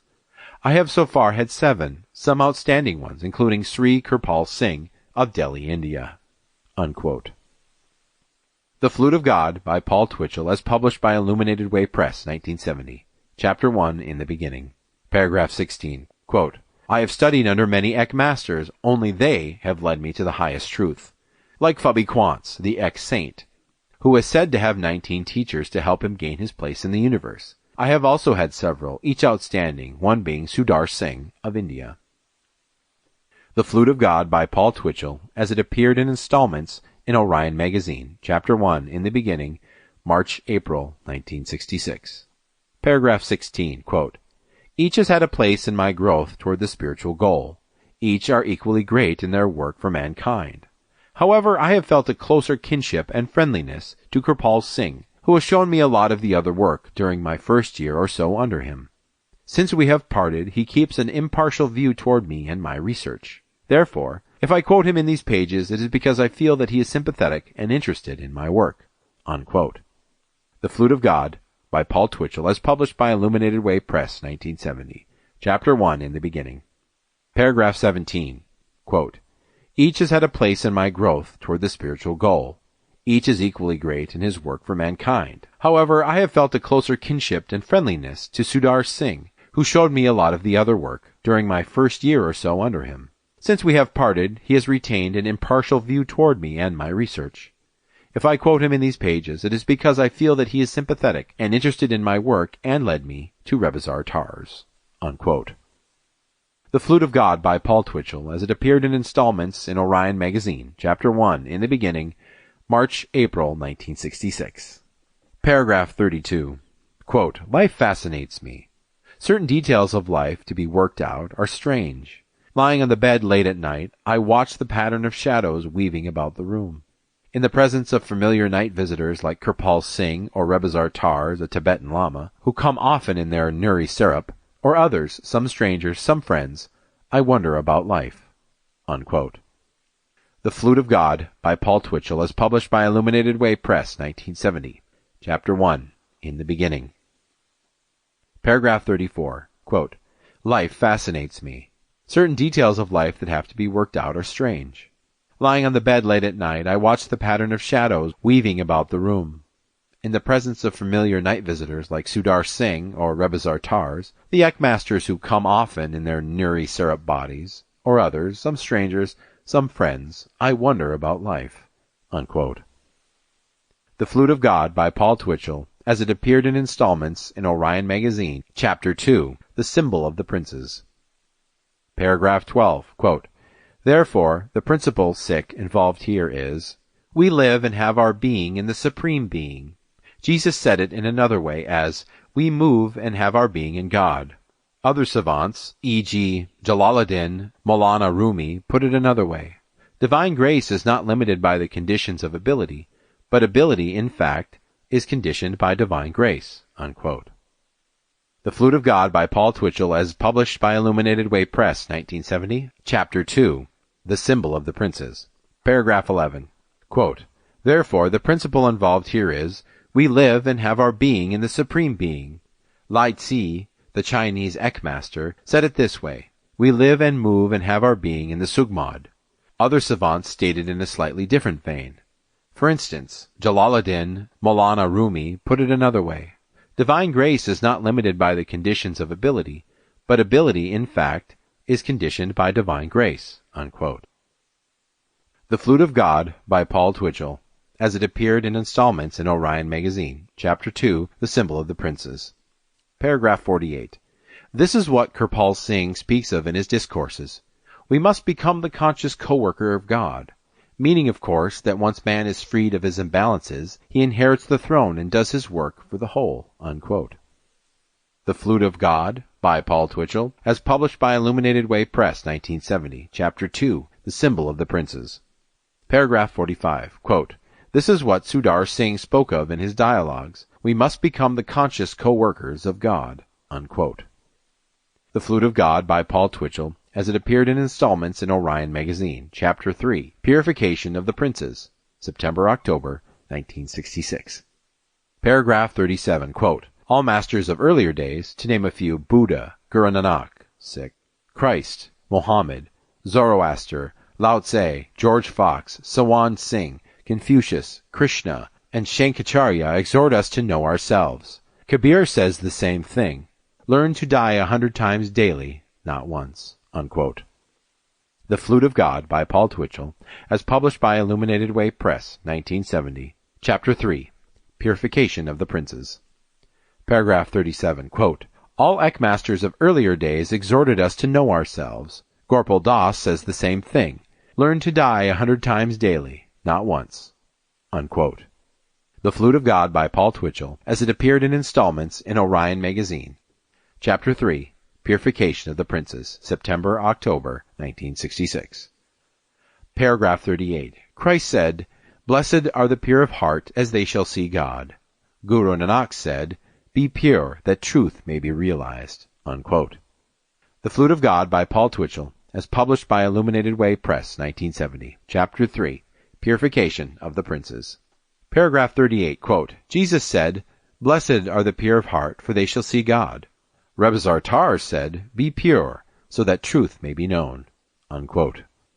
The Flute of God by Paul Twitchell, as it appeared in installment in Orion magazine, Chapter 1, Paragraph 41, quote, "When Jesus looked upon his people and said, 'I cannot tell you more, because you cannot hear the whole truth,' he was saying that they were so far down the spiral of life they could not grasp his meaning. To tell them all would bring disorder into their lives, for once exposed to truth, those not understanding develop hostility." Unquote. The Flute of God by Paul Twitchell, as published by Illuminated Way Press, 1970, Chapter 1, Paragraph 42. Quote, "When the Eckmaster, Gorpal Das, looked upon his people and said, 'I cannot tell you more because you cannot hear the whole Ek,' he was saying that they were so far down the spiral of life they could not grasp his meaning. To tell them would bring disorder into their lives, for once exposed to truth, those not understanding develop hostility." Unquote. The Flute of God by Paul Twitchell, as it appeared in installments in Orion magazine, Chapter 1, Paragraph 44. Quote, "One of my experiences while serving under the Yoga Satsang line of masters was that I found one of the masters in the guise of a beggar. I had been in difficulty for some time, and very unhappy over the fact that nothing could be found to solve my problem." Unquote. The Flute of God by Paul Twitchell, as published by Illuminated Way Press, 1970, Chapter 1, Paragraph 45. Quote, "One of my experiences while serving under Reb Zartars was that I found one of the Eckmasters in the guise of a beggar. I had been in difficulty for some time, and was very unhappy over the fact that nothing could be found to solve my problem." Unquote. Postscript. The Last Letter.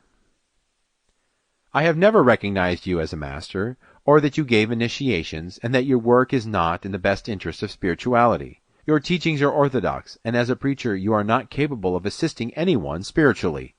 Paul Twitchell, 1971. My saints are Kabir, Rumi, Hafiz, Shamusi Tabriz, and Kirpal Singh of India.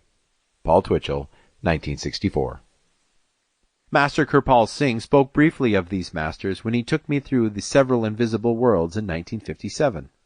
Paul Twitchell, 1964. Kirpal Singh, who is still living in his own ashram in India, has the ability to appear to his own people in his nuri syrup body, no matter where they might be. Paul Twitchell, 1965. I have studied under many teachers. I have so far had 7, some outstanding ones, including Sri Kirpal Singh of Delhi, India. Paul Twitchell, 1966. As Paul Twitchell edited out the name Kirpal Singh in every rewrite he undertook, his cover-up grew by the late 1960s to such proportions that he even denied he was once initiated by Kirpal Singh. To many who knew him earlier, Twitchell had gone too far. Several, if not many, disciples of Kirpal Singh had attended satsangs with him. Some had even been present at his initiation ceremony in 1955. Yet Twitchell persisted. He continued to deny that he had any spiritual link with Kirpal Singh. He even went so far as to openly refute on tape that Kirpal Singh was the successor of Sawan Singh of Radhaswami Satsang Beas, who died in 1948, though it contradicted what he had stated previously in 1965. Claimed Twitchell, quote, Guru Nanak became the founder of the Sikh order.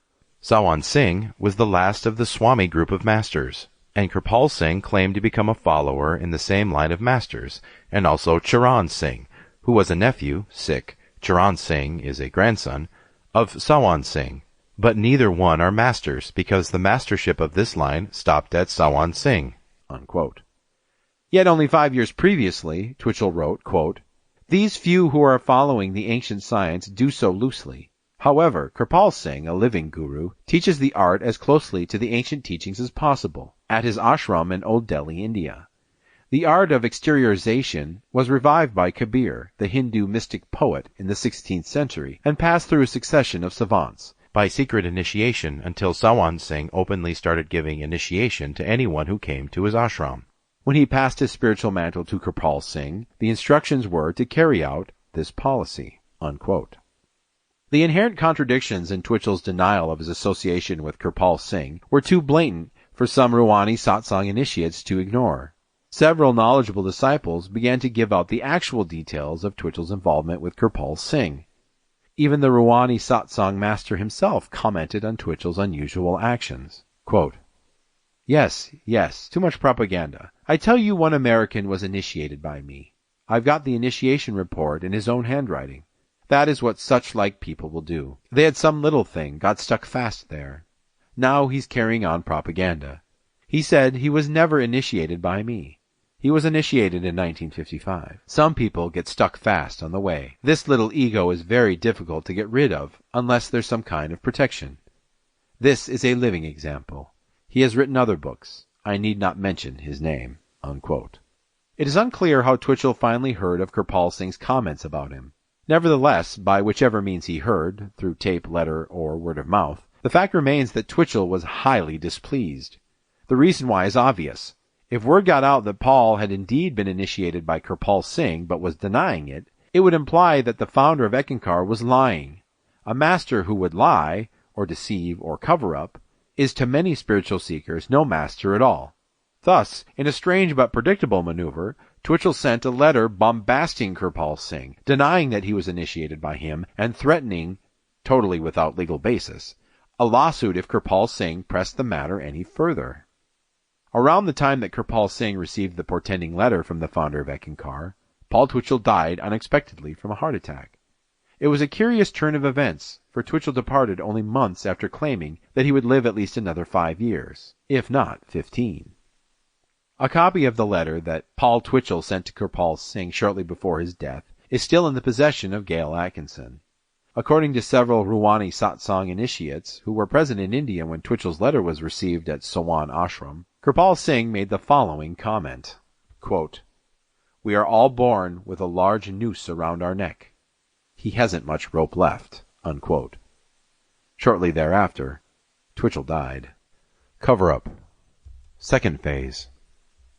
Sri Darwin Gross, the living Eckmaster of Eckankar, has stated that he knows for a fact that Paul Twitchell only had two Eckmasters during his earthly stay here, the Tibetan Rebizartars and Sudar Singh, and no one else.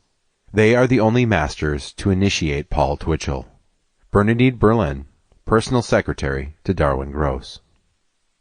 I have personally seen the name Kirpal Singh crossed out in the manuscript form of letters to Gail. The name Sudar Singh was written above it.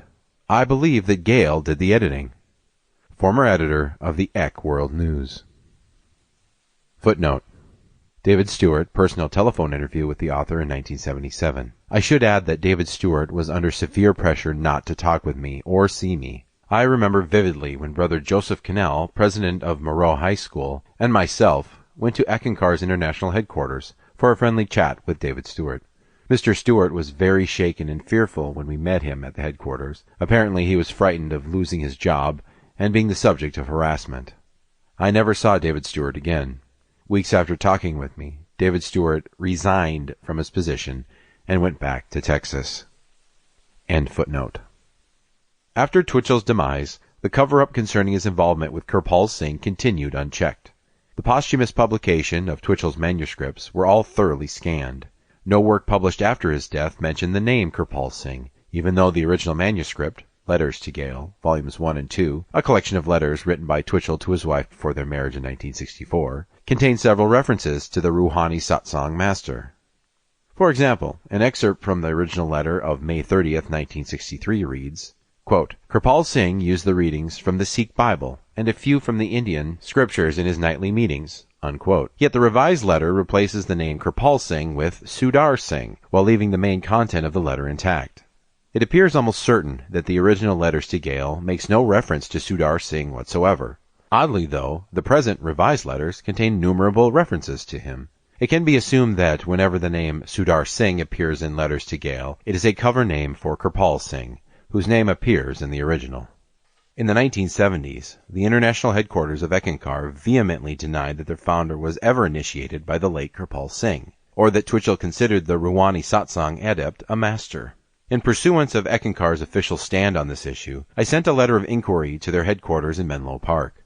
Below are excerpts of what I received. Quote, Kirpal Singh and the Radhat Swami Sikh tried to claim Paul Twitchell and use him for their own purposes, to have other groups from the East and West. Paul mentioned this several times, and at one point wrote a letter to Kirpal Singh and his associates, stating that he, Paul, would take Singh and his associates to court if necessary, due to the threats and harassment and material Kirpal Singh and Mr. Khanna tried to use against Paul Twitchell by faking Paul's signature on many papers. Paul wrote that letter that his widow, Gail Twitchell, gave me permission to read. Unquote. It is obvious from the above extract that Eckankar strongly denies their founder's involvement with Ruhani Satsang. Their position, however, on Kirpal Singh's alleged forging of Twitchell's signature on many papers is without any documentary basis. Neither has Darwin Gross or Gail Atkinson, also initiated by Kirpal Singh, adequately explained why, if Twitchell was never a follower of Kirpal Singh, did he state both in articles and letters that he was. A paradigm for this whole matter comes from one of Eckankar's first proto-advertisements. In 1965, a few months prior to Eckankar's official inception, Twitchell distributed his bilocation sheet. It reads, Paul Twitchell presents New Concepts on the Ancient Teachings of Bilocation. Paul Twitchell, author, traveler, and lecturer, gives a new presentation of the ancient art of bilocation, out-of-body experiences, in a series of public lectures.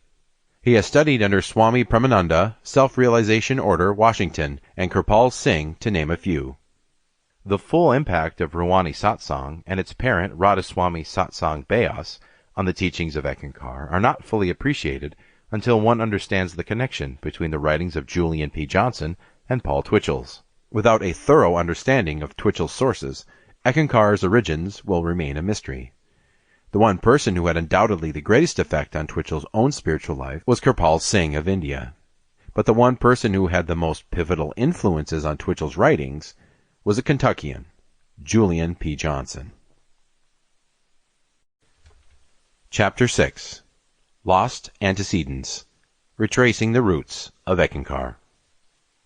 To retrace the teachings of Eckankar to their origin is, in some ways, to rediscover the actual religious influences upon Paul Twitchell's own life.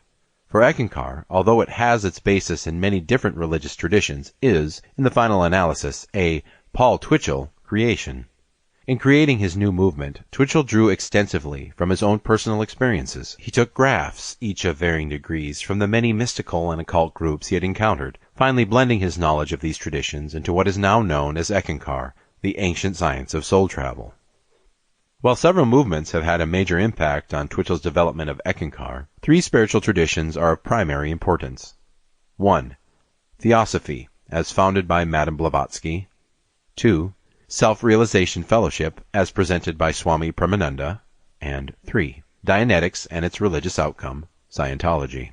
But of all the religious movements to have an effect on Twitchell's development of Eckankar, no tradition had as much influence as the Sant Mat tradition of North India. Twitchell first encountered the tradition through the auspices of Kirpal Singh, founder of Ruhani Satsang, a spiritual movement entirely based upon Sant Mat. By knowing of the definite parallels between Paul Twitchell's teachings and Kirpal Singh's, one can better understand the context out of which Eckankar was formed. A brief history of Ruhani Satsang and its antecedents will better enable us to realize the vast influence it and Radhaswami Satsang Beas has had on the creation of Eckankar. Radhaswami Satsang Beas. Shiv Dayal Singh, more popularly known as Swamiji, was the first guru in the line of Radhaswami masters. He was a follower of Sant Mat, and had a close association with Tulsi Sahib of Hathras. Swamiji was born in 1818 and died in 1878. After his death, several of his disciples worked as gurus.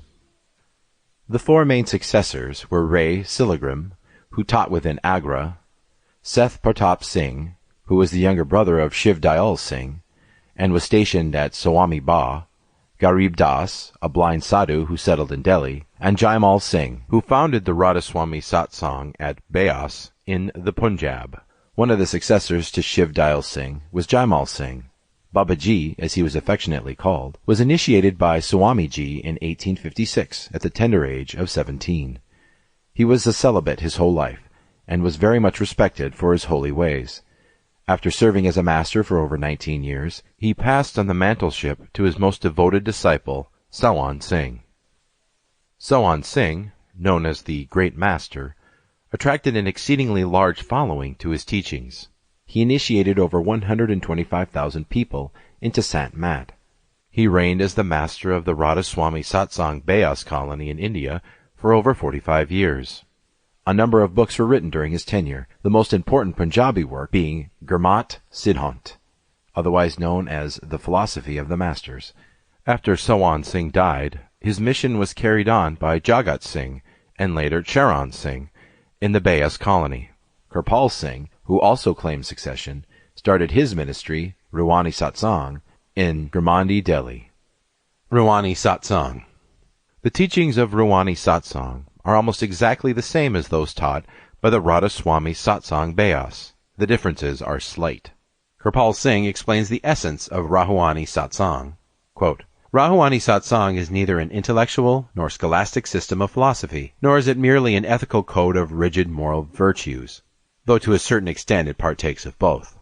Ruhani Satsang deals with the science of the soul, or contact with the inner self in man. It teaches how the self can be extricated from the clutches of the outer self. Unquote.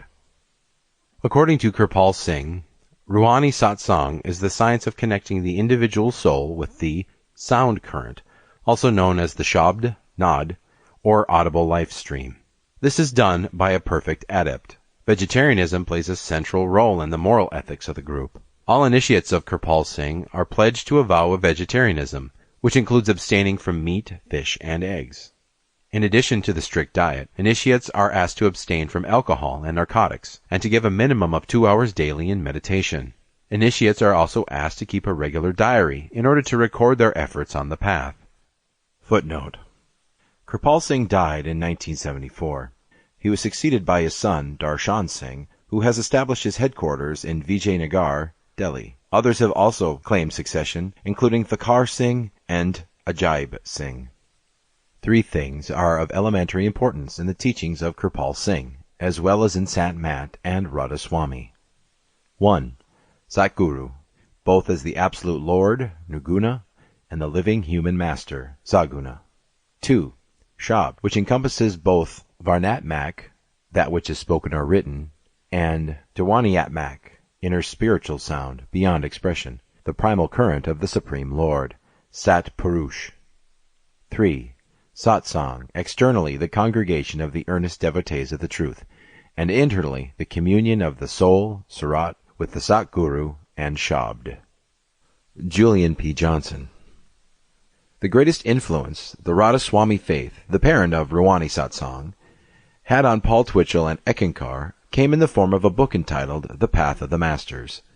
The work was first published in France in 1939. Its author was Julian P. Johnson. Johnson, a native Kentuckian and distinguished surgeon, was initiated into Radhaswami on March 1, 1931.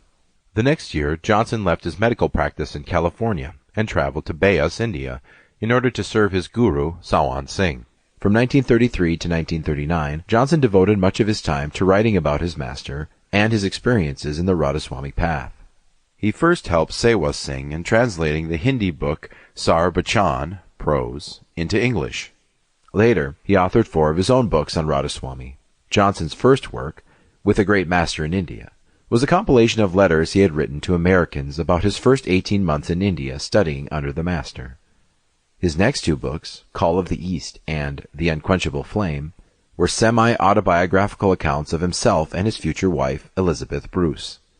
Yet it was not until 1939 that Johnson's most famous work, The Path of the Masters, was published. The English book was the first of its kind. It described in detail the history and practice of Santan Kai Shiska, Sant Mat.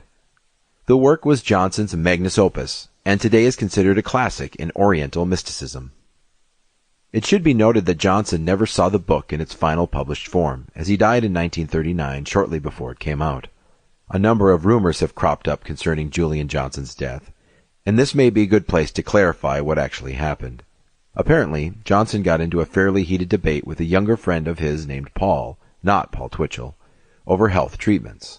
During the heat of the debate, Johnson either tripped or was pushed and hit his head on a rock. He subsequently died from his injuries on the way to the hospital. Since there was some confusion over what actually transpired, was it an accidental fall on Johnson's part? Or was it an accidental fall caused by Paul, who pushed Johnson to the ground? There was naturally a lot of speculation, which led to gossip, about Johnson's death. Even today, some uninformed observers claim Johnson was murdered.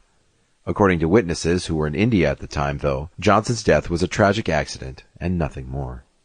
By 1955, the year Paul Twitchell received initiation from Kirpal Singh, several books had been published in English about Sant Mat and Radhaswami. However, it was Johnson's climactic text, The Path of the Masters, which remained the most popular explication. The book served as a beacon for attracting seekers to either Charan Singh of Radhaswami Satsang Beas, who was Jagat Singh's successor, or Kirpal Singh of Ruwani Satsang. Twitchell indubitably first came into contact with the work in the mid-1950s, if not earlier. Although Twitchell does not cite The Path of the Masters by name or refer to Julian P. Johnson in his writings, he has, nevertheless, cited another key Radhaswami text, Sar Bachan, which was edited by Julian Johnson. The overall influence that Johnson's books, The Path of the Masters and With a Great Master in India, in particular, had on Twitchell's own spiritual writing is truly remarkable. To actually document the effect would itself take several volumes, for Twitchell not only borrowed and learned from the book, he also copied it, word for word. Spiritual shoplifting, a question of plagiarism. The striking similarities between Twitchell's work and Julian P. Johnson's earlier writings are astounding. 3 of Twitchell's books, The Tiger's Fang, Letters to Gail, both volumes, and the Shariat Ki Sugmad, appear to contain almost verbatim excerpts from Johnson's 1939 work, The Path of the Masters. Yet, it is Twitchell's 1966 book, The Far Country, which raises the serious question of his originality. The work, amazingly, contains well over 400 paragraphs from Johnson's 2 books, The Path of the Masters and With a Great Master in India, without so much as a single reference note to them. It is likely that almost one half of The Far Country is not of Twitchell's pen. Realizing that it is incontrovertible that Twitchell was intimately acquainted with Johnson's books, even Eckankar's former president, Dr. Louis Bluth, admits that he loaned his Radhaswami books to Paul Twitchell. The real question that arises is, did Twitchell knowingly plagiarize from them? Although there are two contrasting viewpoints on this question, the inevitable answer is yes, he did, unmistakably so. However, Eckankar strongly declaims that their founder plagiarized from anybody. In a personal letter to the author, dated July 5, 1977, Eckankar's attorney, Alan H. Nichols, elaborates, quote, "With a wide background of study, you will find many similarities, both approximate and exact, in many religious statements, history, and mythology. Whether one is a student of Zoroaster, Mohammed, Buddha, Jesus, or Tao, many of the same things are said and, when translated, written in the same way. How did you know Johnson didn't obtain his information from Twitchell or Rebizar Tars, or some other common source? Don't be surprised that many people find the same truths and even in the same words, commandments, etc., whether they are concepts, stories of events, or levels of God worlds or consciousness." Unquote.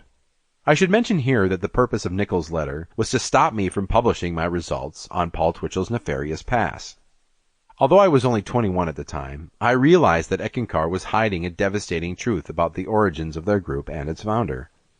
Naturally, I pursued my research with even more vigor after Nichols' letter, despite the fact that I might be sued for uncovering the hidden past of Peter Zask. Nichols argues that when truth is given out from several different religious traditions, it comes out inevitably both approximate and exact to one another. However, the criterion of truth, be it in concepts or stories, is not the question involved here. The charge of plagiarism has not been raised against Twitchell for his use of similar ideas, teachings, or practices. Rather, the accusation of plagiarism has been raised because of the way Twitchell has chosen to describe that truth. Julian P. Johnson had his own unique style of writing, as can be easily noticed by reading his books. Indeed, this very point has caused some criticism of him. Thus, when one notices the alarming coincidences between Johnson's and Twitchell's writings, it is not a question of truth being expressed, but of style being copied. Simply put, Twitchell was a plagiarist of the first degree. He had a proclivity for literary piracy. He took whatever he wanted from whatever books interested him. After long research in this area, it is clear to me that all the Eckankar books authored by Paul Twitchell were lifted, to some degree or another, from other copyrighted texts. In fact, Twitchell stands out as one of the great religious plagiarists of the 20th century. To better understand Twitchell's literary indebtedness to Johnson, consider the following facts. 1. Julian Johnson wrote all of his books on Radhaswami in India during the 1930s. Twitchell authored all of his works on Eckankar in America during the 1960s and the early 1970s. 2. Twitchell has stated in at least 2 published pieces that he considers Sar Bachan, Beas, Radhaswami Satsang, 1933, to be his Bible. The book was edited by Julian P. Johnson in the early 1930s. Perhaps Twitchell's most revealing plagiarism, and one that cuts at the very root of Eckankar's claim for legitimacy, occurs on pages 110 and 111 of his book The Far Country. For not only does Twitchell appropriate the words of Julian Johnson, as found on pages 32 and 33 of The Path of the Masters, but he also plagiarizes Johnson's quotation of Swami Vivekananda, given on the same pages, forgetting in the process that 2 different people are speaking. The following is a comparison of Johnson's 1939 writing and Twitchell's 1966 writing. Julian P. Johnson, The Path of the Masters, 1939. Johnson is quoting Swami Vivekananda in the following passage. Johnson, by the way, properly references his quotation. Quote, "Something beyond this world of sense, world of eternal eating and drinking and talking nonsense, this world of false shadows and selfishness, there is that beyond all books, beyond all creeds, beyond the vanities of this world. And that is the realization of God within oneself. A man may believe in all the churches in the world. He may carry on his head all the sacred books ever written. He may baptize himself in all the rivers of earth. Still, if he has no perception of God, I would class him with the rankest atheist. And a man may have never entered a church or a mosque, nor performed any ceremony, but if he realizes God within himself and is thereby lifted above the vanities of the world, that man is a holy man, a saint. Call him what you." Unquote. The following passage is directly from Julian Johnson. Quote, "First of all, it is not a feeling. Secondly, it is not a metaphysical speculation, nor a logical syllogism. It is neither a conclusion based upon reasoning, nor upon the evidence of books or persons. The basic idea is that God must become real to the individual, not a mental concept, but a living reality, and that can never be so until the individual sees Him. Personal sight and hearing are necessary before anything or anybody becomes real to us." Unquote. Paul Twitchell, The Far Country, 1966. Quote, "The Sugmod is beyond the world of senses, this world of eternal eating and drinking and talking nonsense, this world of false shadows and selfishness. It is beyond all books, beyond all creeds, beyond the vanities of the world. It is the realization of the Sugmod within oneself. A man may believe in all the churches in the world. He may carry in his head all the sacred books ever written. He may baptize himself in all the rivers of the earth. Still, if he has not perception of the Sugmod, I would class him with the rankest atheist. And a man may never enter a church or a mosque, nor perform any ceremony. But if he realizes the Sugmod within himself, and is thereby lifted above the vanities of the world, that man is a holy man, saint, call him what you will. First of all, it is not a feeling. Secondly, it is not a metaphysical speculation, nor a logical syllogism. It is not a conclusion based upon reasoning, nor upon the evidence of books or persons. The basic idea is that the Sugmod must become real to the unquote. The preceding comparisons reveal two things. One, Paul Twitchell incorporated Julian Johnson's quotations, in this case Swami Vivekananda's elucidation, without giving any reference note to him or the Swami. Instead, Twitchell claims that the Eckmaster Rebizar Tars was speaking directly to him. And 2, on pages 110 and 111 of The Far Country, Twitchell not only exposes his outright plagiarism of the Path of the Masters, but reveals that almost all of Rebizar Tar's dialogue is taken surreptitiously from Julian Johnson's writings. Naturally, the authenticity of Twitchell's account of Rebizar Tars is seriously damaged by such revelations. Concerning the question of plagiarism, Woodrow Nichols sarcastically remarks, quote, "It doesn't take a Sherlock Holmes or even a Dr. Watson to see the resemblance between The Path of the Masters by Julian P. Johnson and The Tiger's Fang by Paul Twitchell." Unquote. In the case of Eckankar, one might add that it is not an issue of a Sherlock Holmes undertaking the investigation. It is a problem of perception, and finally a question of whether or not that cognition is honest or deceptive. Chapter 7. Twitchellian Choice. The Selective Process. It can be argued that Eckankar is nothing more than the sum total of Paul Twitchell's experiences, or, if not entirely his own personal observations, at least his own unique choice of differing spiritual and occult teachings.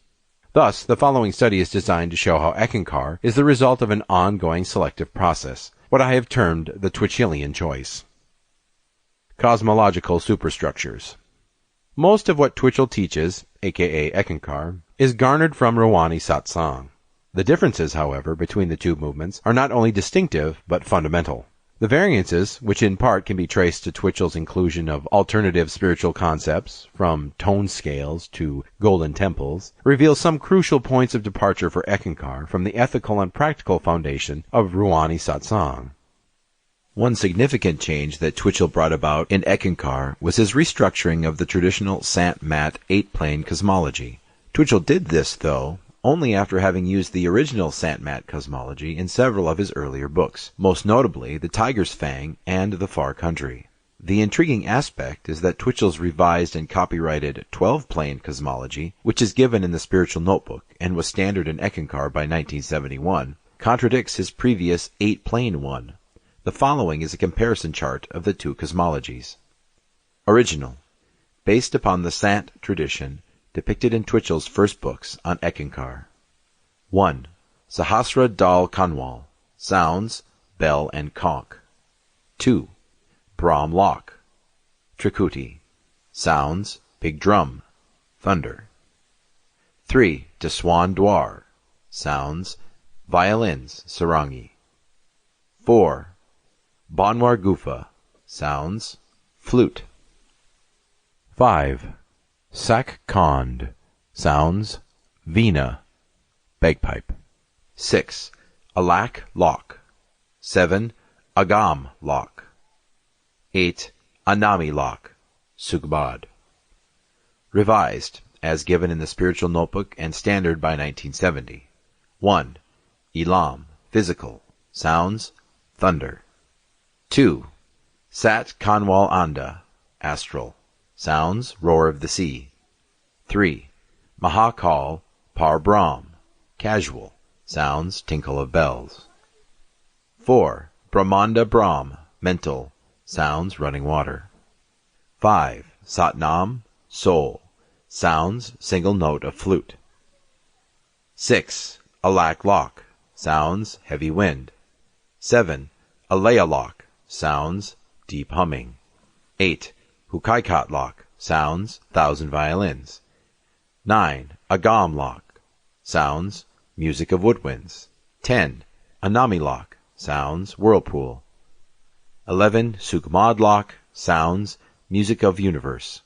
12. Sugmad living reality, sounds music of God. The most noticeable difference in the two cosmologies is in the location of the various sounds, known in Radhaswami as Shabd Dwens. Note that in the first 8-plane cosmology, the sound of the flute is heard on the 4th plane, Banwar Gufa, one region below Sakkhand, the eternal soul realm, whereas in the 12-plane chart, the sound of the flute is now heard on the 5th plane, Satnam, the soul region. This contradiction, while perhaps not noteworthy in any other spiritual tradition, is crucial in Shabd Yoga, where the whole essence of the path is based upon the internal hearing of the sound current or audible life stream. The knowledge of which sound to listen to and which to discard is an extremely important part of the teachings. Other variances in the cosmologies include 1. The sound of the thunder, which was heard in Trikuti, casual realm, in the original Sant-Mat cosmology, is now, according to the 12-plane chart, heard in the physical region, Elam. 2. The tinkle of bells, which was originally heard up to and through the 1st plane, Sahasra Dal Kanwal, is now heard in the 3rd region, Mahakal Par Brahm. 3. Par Brahm, which used to be in Daswan Dwar, i.e. beyond mind and matter, is now in the casual realm, a region which was previously in Trikuti, the home of the mind. The preceding comparisons are important in understanding that, although Twitchell employed basic Sant-Mat concepts in the beginning of his group, the teachings themselves have undergone an evolution in Eckankar. This not only signals Twitchell breaking off from Ruhani Satsang doctrines, but also indicates an evolving, and not a stationary, superstructure within Eckankar. More precisely, what may have been taught in Eckankar in 1965 and 1966 may not necessarily be disseminated in 1989. Ethics, the moral edifice. The two principles that all Sant-Mat and Radhaswami groups agree upon are 1. A pure moral life. This includes, among other things, a strict vegetarian diet, no meat, fish, or eggs, and an abstinence from narcotics and alcohol. 2. The teachings of Surat Shabd Yoga should be made available for free. That is, there are no charges for either initiations, instructions, or personal audiences with the Satguru. Also included under this guideline is the rule that a perfect master should earn his own living. The Guru does not live off the donations made to him by his disciples. Paul Twitchell has taken portentous exceptions to the two most agreed-upon principles in Sant-Mat and Radhaswami. First and most glaring, Eckankar charges for their teachings. In fact, the group was originally incorporated as a business organization for this very reason. It was only later that it switched its status to a non-profit religious movement. Second, though he took a vow of vegetarianism in 1955, Twitchell and Eckankar advocate eating animal flesh. Argues Eckankar's founder, quote, "The vegetarian who is motivated by a religious creed takes his stand on the moral issue that eating flesh is against the principles of spirituality. Anyone who is a chela of Eckankar knows that after he has become efficient in soul travel and can go into the 5th soul plane, there is no right and no wrong, no beauty and no ugliness, only the one reality. Those who believe that vegetarianism is an asset to their spiritual growth are mistaken about the moral issue." Unquote. Concerning meat eating, Twitchell remarks, quote, "And one should eat plenty of meat, especially brains, kidney, and liver. These are generally good for the human system." Unquote. Third and finally, Julian P. Johnson in his book, The Path of the Masters, lists several objective indices for a perfect master. The very first guideline is that a master does not charge money for his services or live off the offerings of his devotees. Twitchell, interestingly, copies Johnson's list almost verbatim. However, the first objective indice Twitchell does not include. Below is a partial comparison. Julian P. Johnson, The Path of the Masters, pages 227 through 229. 2. Masters never boast of their mastership or of their spiritual powers or attainments. If any man claims to have attained the highest in spiritual development, that claim itself may be taken as conclusive proof that he has not attained so much. 8. A real master never performs miracles for public exhibition. He may do them on special occasion and for particular reasons, but in every case the thing is kept secret from the public. It is a fixed law with real saints that they will never do miracles to win disciples. Yogis often do miracles, healing the sick and other things, but real masters never do them except on very special occasions and for urgent reasons. Paul Twitchell, Eckankar, The Key to Secret Worlds, pages 74 through 75. The first thing about the Mahanta is that he never boasts of his spiritual powers or attainments. If any man claims to have attained the highest in spiritual development, that claim itself may be taken as conclusive proof that he has not attained much. No spiritual traveler ever performs miracles for public exhibitions. He might do them on special occasions and for a particular reason, but in every case the miracle is kept secret from the public. No traveler will go about doing miracles in order to gain followers. This is a fixed law in the universe. Some yogis often do miracles, healing the sick and other things, but a real spiritual traveler will never do them except on special occasions and only for urgent reasons. The first objective indice, which Twitchell does not in any of his publications cite or include, reads as follows from Julian P. Johnson's The Path of the Masters. 1. First and most noticeable of them all is the important fact that real masters never charge for their services, nor do they accept payment in any form or any sort of material benefits for their instructions. This is a universal law among masters, and yet it is an amazing fact that thousands of eager seekers in America and elsewhere go on paying large sums of money for spiritual instructions. Masters are always self-sustaining. They are never supported by their students or by public charity. Harold Klemp, the present living Eckmaster, receives over $2,000 per month as head of Eckankar. Twitchell in his day was reported to have earned a comparable amount. Footnote. On Darwin Gross and Gail Atkinson's divorce papers, their respective salaries are listed. Gross reported earning $2,000 per month as head of Eckankar at that time. Later, his salary went up to $60,000 plus a year. See Eckankar in Turmoil. Editor's note. $2,000 in 1978 is worth nearly $8,000 today, and $60,000 in 1982 is worth roughly $160,000. End footnote.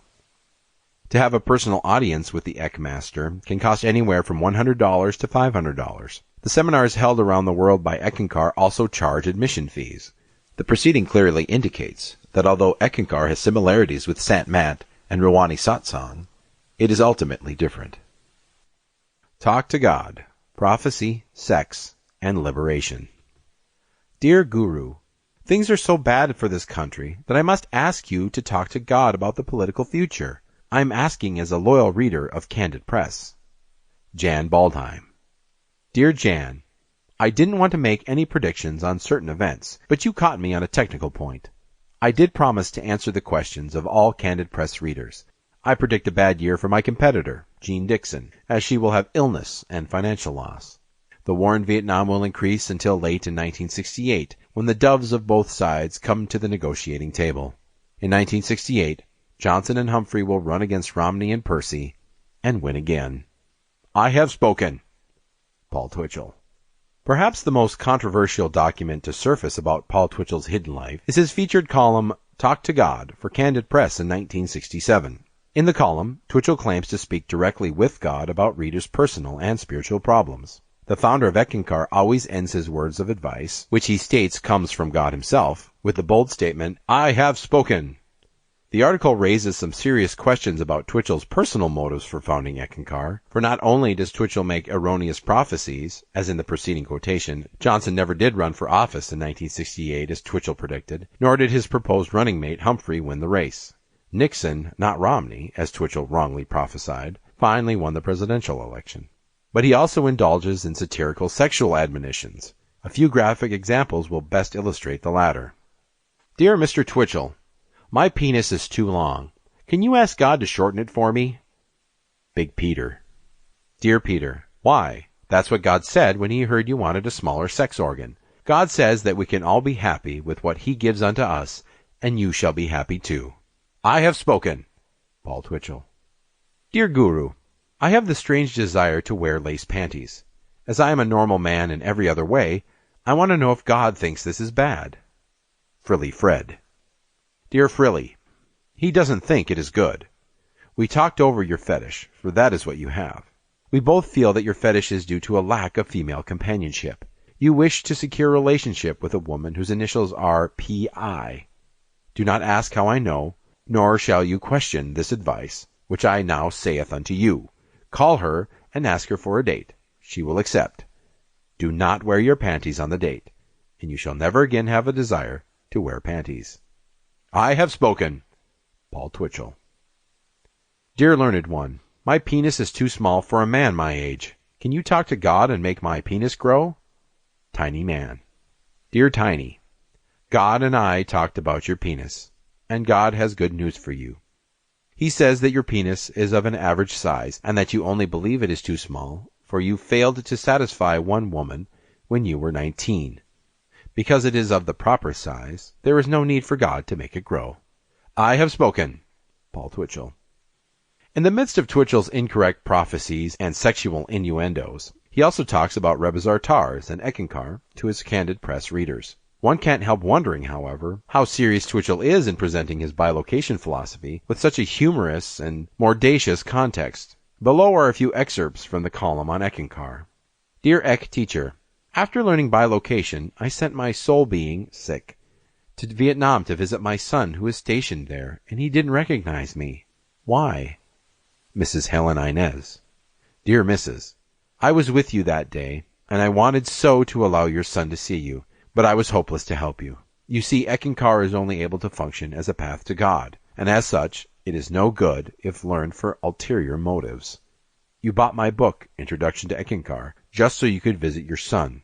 As entering God's universe wasn't your goal, so the true power of Eckankar failed to work fully for you. I have spoken. Paul Twitchell. Dear Paul, I am only 16, and my problem may not be the type that you normally talk to God about, but here goes. I am still a virgin. My 3 best friends aren't, and they always tease me. I want to wait until I marry, but they keep kidding me. What should I do? M. of Michigan. Dear M. of Michigan, if a problem worries a person, then it is important enough for me to talk to God about. First and most important is what Rebizar Tars once told me. He said, unto thine own self and not beyond. My teacher meant that you must do only what you feel is best for yourself. And these are God's sentiments exactly. By the way, God wants you to know that your 3 friends are still virgins. They are merely trying to sound sophisticated and adult. I have spoken. Paul Twitchell. Talk to God, probably more than any other piece of evidence, raises the question about the genuineness of Eckankar and about the authenticity of its founder. It is an issue that we will explore at length in the next chapter. Chapter 8. The Manifestation of Rebizar Tars. Authenticity, Legitimacy, and Deception in the Study of Religion. Many followers within Eckankar today feel that the truth or underlying message of their founder, Paul Twitchell, is valid, regardless of whether or not his or their beliefs fit a historic and objective purview. To such Eckists, the inner core of the teachings relates a truth, and a reality far superior to the shadowy contradiction it casts in a fact-oriented world. Thus, when accusations of plagiarism, cover-up, and fraud are labeled against their founder, devout members dismiss the allegations under the pretext that it has nothing to do with the real path, which is the ascension of the soul into the higher God worlds. But is this truly the case? Can we separate the factual world from the inner spiritual realms? According to Ken Wilber, perhaps the premier transpersonal philosopher in the world today, the answer is no. Reality is not the exclusion of one conditional part from another, as we find in the extreme case of dualistic Zoroastrianism, but the very ground of being from which all conditions and events arise. In this light, the material world and the spiritual planes cannot be arbitrarily dissociated. Rather, they are inseparable and complementary. Therefore, any comprehensive study of new religious groups like Eckankar, according to Wilber, must take into account 2 important factors. 1. Legitimacy, the degree of integration that a particular religion offers. That is, how well does the group harmonize its follower with the teachings, the membership, and the society at large? And 2. Authenticity, the determination of the religion's real goals. Is it aiming for just a better world? Or is it trying for the realization of higher planes of consciousness? Wilber, in A Sociable God, elaborates more on these two important elements. Corollary. Degree of legitimacy refers to the relative degree of integration, meaning value, good mana, ease of functioning, avoidance of taboo, and so forth within any given level. This is a horizontal scale. More legitimate means more integrative, meaningful within that level. Corollary. Degree of authenticity refers to the relative degree of actual transformation delivered by a given religion or worldview. This is a vertical scale. More authentic means more capable of reaching a higher level, and not merely integrating the present level. Wilber's methodology is important because it judges religious groups on both its spiritual aims and its worldly interactions. When we apply such a scale to Eckankar, we find that the group is essentially an illegitimate expression, because of its founder's denial of his real theonosty, of an authentic religious aspiration, the attainment of higher levels of consciousness. It is most likely on account of Eckankar's lofty aims that it draws such an extensive following. However, what the group finally delivers is not the same as what it advertises. First, Eckankar is not a unique path unduplicated anywhere in the world, since, as we have previously noted, almost all of its teachings and practices are derived from pre-existing movements. And secondly, its founder, Paul Twitchell, does not qualify as a genuine spiritual master, since he not only disqualifies his verticality by copious lying, cover-ups, and plagiarism, but because he also cannot live up to his own self-made criterion for a true Ek master. Thus, in Wilber's critical model, Eckankar is illegitimate simply because it cannot integrate its claim for a unique revelation within the objective rational world without contradicting and ultimately invalidating itself. On the other hand, Eckankar's claim for authenticity is a more complex issue. The manifestation of Rebizar Tars. Documented research indicates that Paul Twitchell created the character Rebizar Tars, basing the monk's life story on the biographies of Kabir, Shivdayal Singh, Sawan Singh, Kirpal Singh, and several other real-life gurus. This finding, however, is known only to a few members in Eckankar. Others, not conscious of this fact, and who are allegedly adept at soul travel, claim to have extraordinary visions of the Tibetan, describing in detail his appearance and peculiar dress. The preceding issue raises an important question with regard to Eckankar's claims for authenticity. Can a religion which is proven illegitimate still be authentic? More precisely, can Eckankar, though it is founded upon fraudulent lines, nevertheless deliver genuine spiritual experiences? Surprisingly, the answer is both yes and no. Yes, because it is theoretically conceivable that an earnest devotee may have an authentic experience of a fabricated mystic in higher planes of consciousness beyond the waking state. However, it is important to remember that the authenticity of such an encounter has nothing to do with the image content as such. Rather, it is the structure of consciousness itself which gives numinous power to the experience. Whether or not a guru is a literary invention or a historical personage matters very little in terms of authenticity. It does have an important role, though, in determining the ultimate legitimacy of the encounter. Near-death experiences, which are replete with culturally bound visions, indicates that the content of one's experiences may be unconscious projections. Christians see Jesus, not Buddha. Sikhs see Guru Nanak, not Muhammad, and so on, whereas the context or field of such transpersonal interplay is superconscious and not due to cultural restrictions. Therefore, an Eckankar member may achieve a higher state of consciousness and behold a vision of what she believes to be Rebizar Tars. But it is not the Tibetan monk who is bestowing the elevated experience. Rather, it is the devotee's own inherent capability for advanced structural adaptation, manifested, for example, in NDEs, which allows for such mystical heights. Hence, the important point concerning the authenticity of religious visions, as Wilber clearly points out, is not one of content. Structurally speaking, it matters little if one beholds the Virgin Mary, Buddha, Krishna, or Phubby Quants, but of context. No, since Eckankar is illegitimate, it has an inborn tendency to validate its spiritual claims in less than truly authentic ways. For instance, many so-called religious visions reported by Eckankar members of Rebizar Tars are nothing more than vivid images which manifest quite normally while one is dreaming. Simply because an image is of a holy or revered personage does not qualify it automatically as a divine manifestation. A distinction must be made between subconscious, pre-dreamlike, and superconscious, transcendent manifestations. If this is not done, as is often the case in Eckankar, where most dreams are elevated to spiritual experiences, a pre-trans fallacy occurs, resulting in the confusion of infantile image with genuine spiritual apparitions. The future of Eckankar. Professor Mark Juergensmeyer, in the foreword to this book, postulates that Eckankar will survive my revelations about its history relatively unperturbed. Comments Juergensmeyer, quote, "Criticisms from outside can sometimes solidify a group and buttress its members' faith all the more, a paradox demonstrated in Leon Fessinger's study of UFO cults, when prophecy fails." Unquote. No doubt there will be those within Eckankar who will become disenchanted and leave the fold, as has already been the case, but eventually the overall membership will stay generally the same. Why is this the case? What is it that allows obviously fraudulent groups to survive? Rational humanists, such as Paul Kurtz, will argue that man has a predisposition towards gullibility, a will to believe for its own sake even if the belief turns out to be false or misconceived. More sympathetic scholars, on the other hand, like Mircea Eliade, point out that religious beliefs are derived from myths, which are sacred truths dealing with the reality of a group or sect of individuals.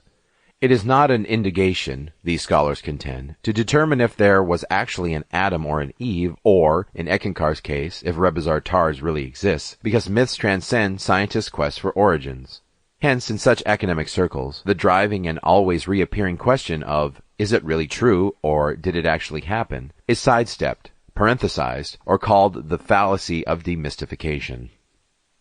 Both of the above viewpoints represent the opposite extremes currently popular in analyzing religious beliefs. The first perspective, as exemplified by Carl Sagan, Paul Kurtz, Isaac Asimov, and others, depicts science's persistent materialistic, or, if generous, epiphenomenalistic attitudes toward non-rational intuitions. The second purview, as propounded by the phenomenologist school, which includes Mircea Eliade and Robert S. Elwood, Jr., reflects a basically empathetic and non-reductionistic stance toward spiritual phenomena. However, if we are left just to these two outlooks, we end up either reducing religion to its physiological, psychological roots, e.g., God is vague birth memories of the obstetrician, or allowing for the inevitable but thoroughly misleading conclusion that all religions are the same. What is called for in the examination of new spiritual movements, like Eckankar, is not more 19th century materialism or indecisive phenomenological hermeneutics, but a comprehensive and critical methodology, such as the one Wilbur has outlined in A Sociable God and, with Dick Anthony and Bruce Ecker, in Spiritual Choices, 1987.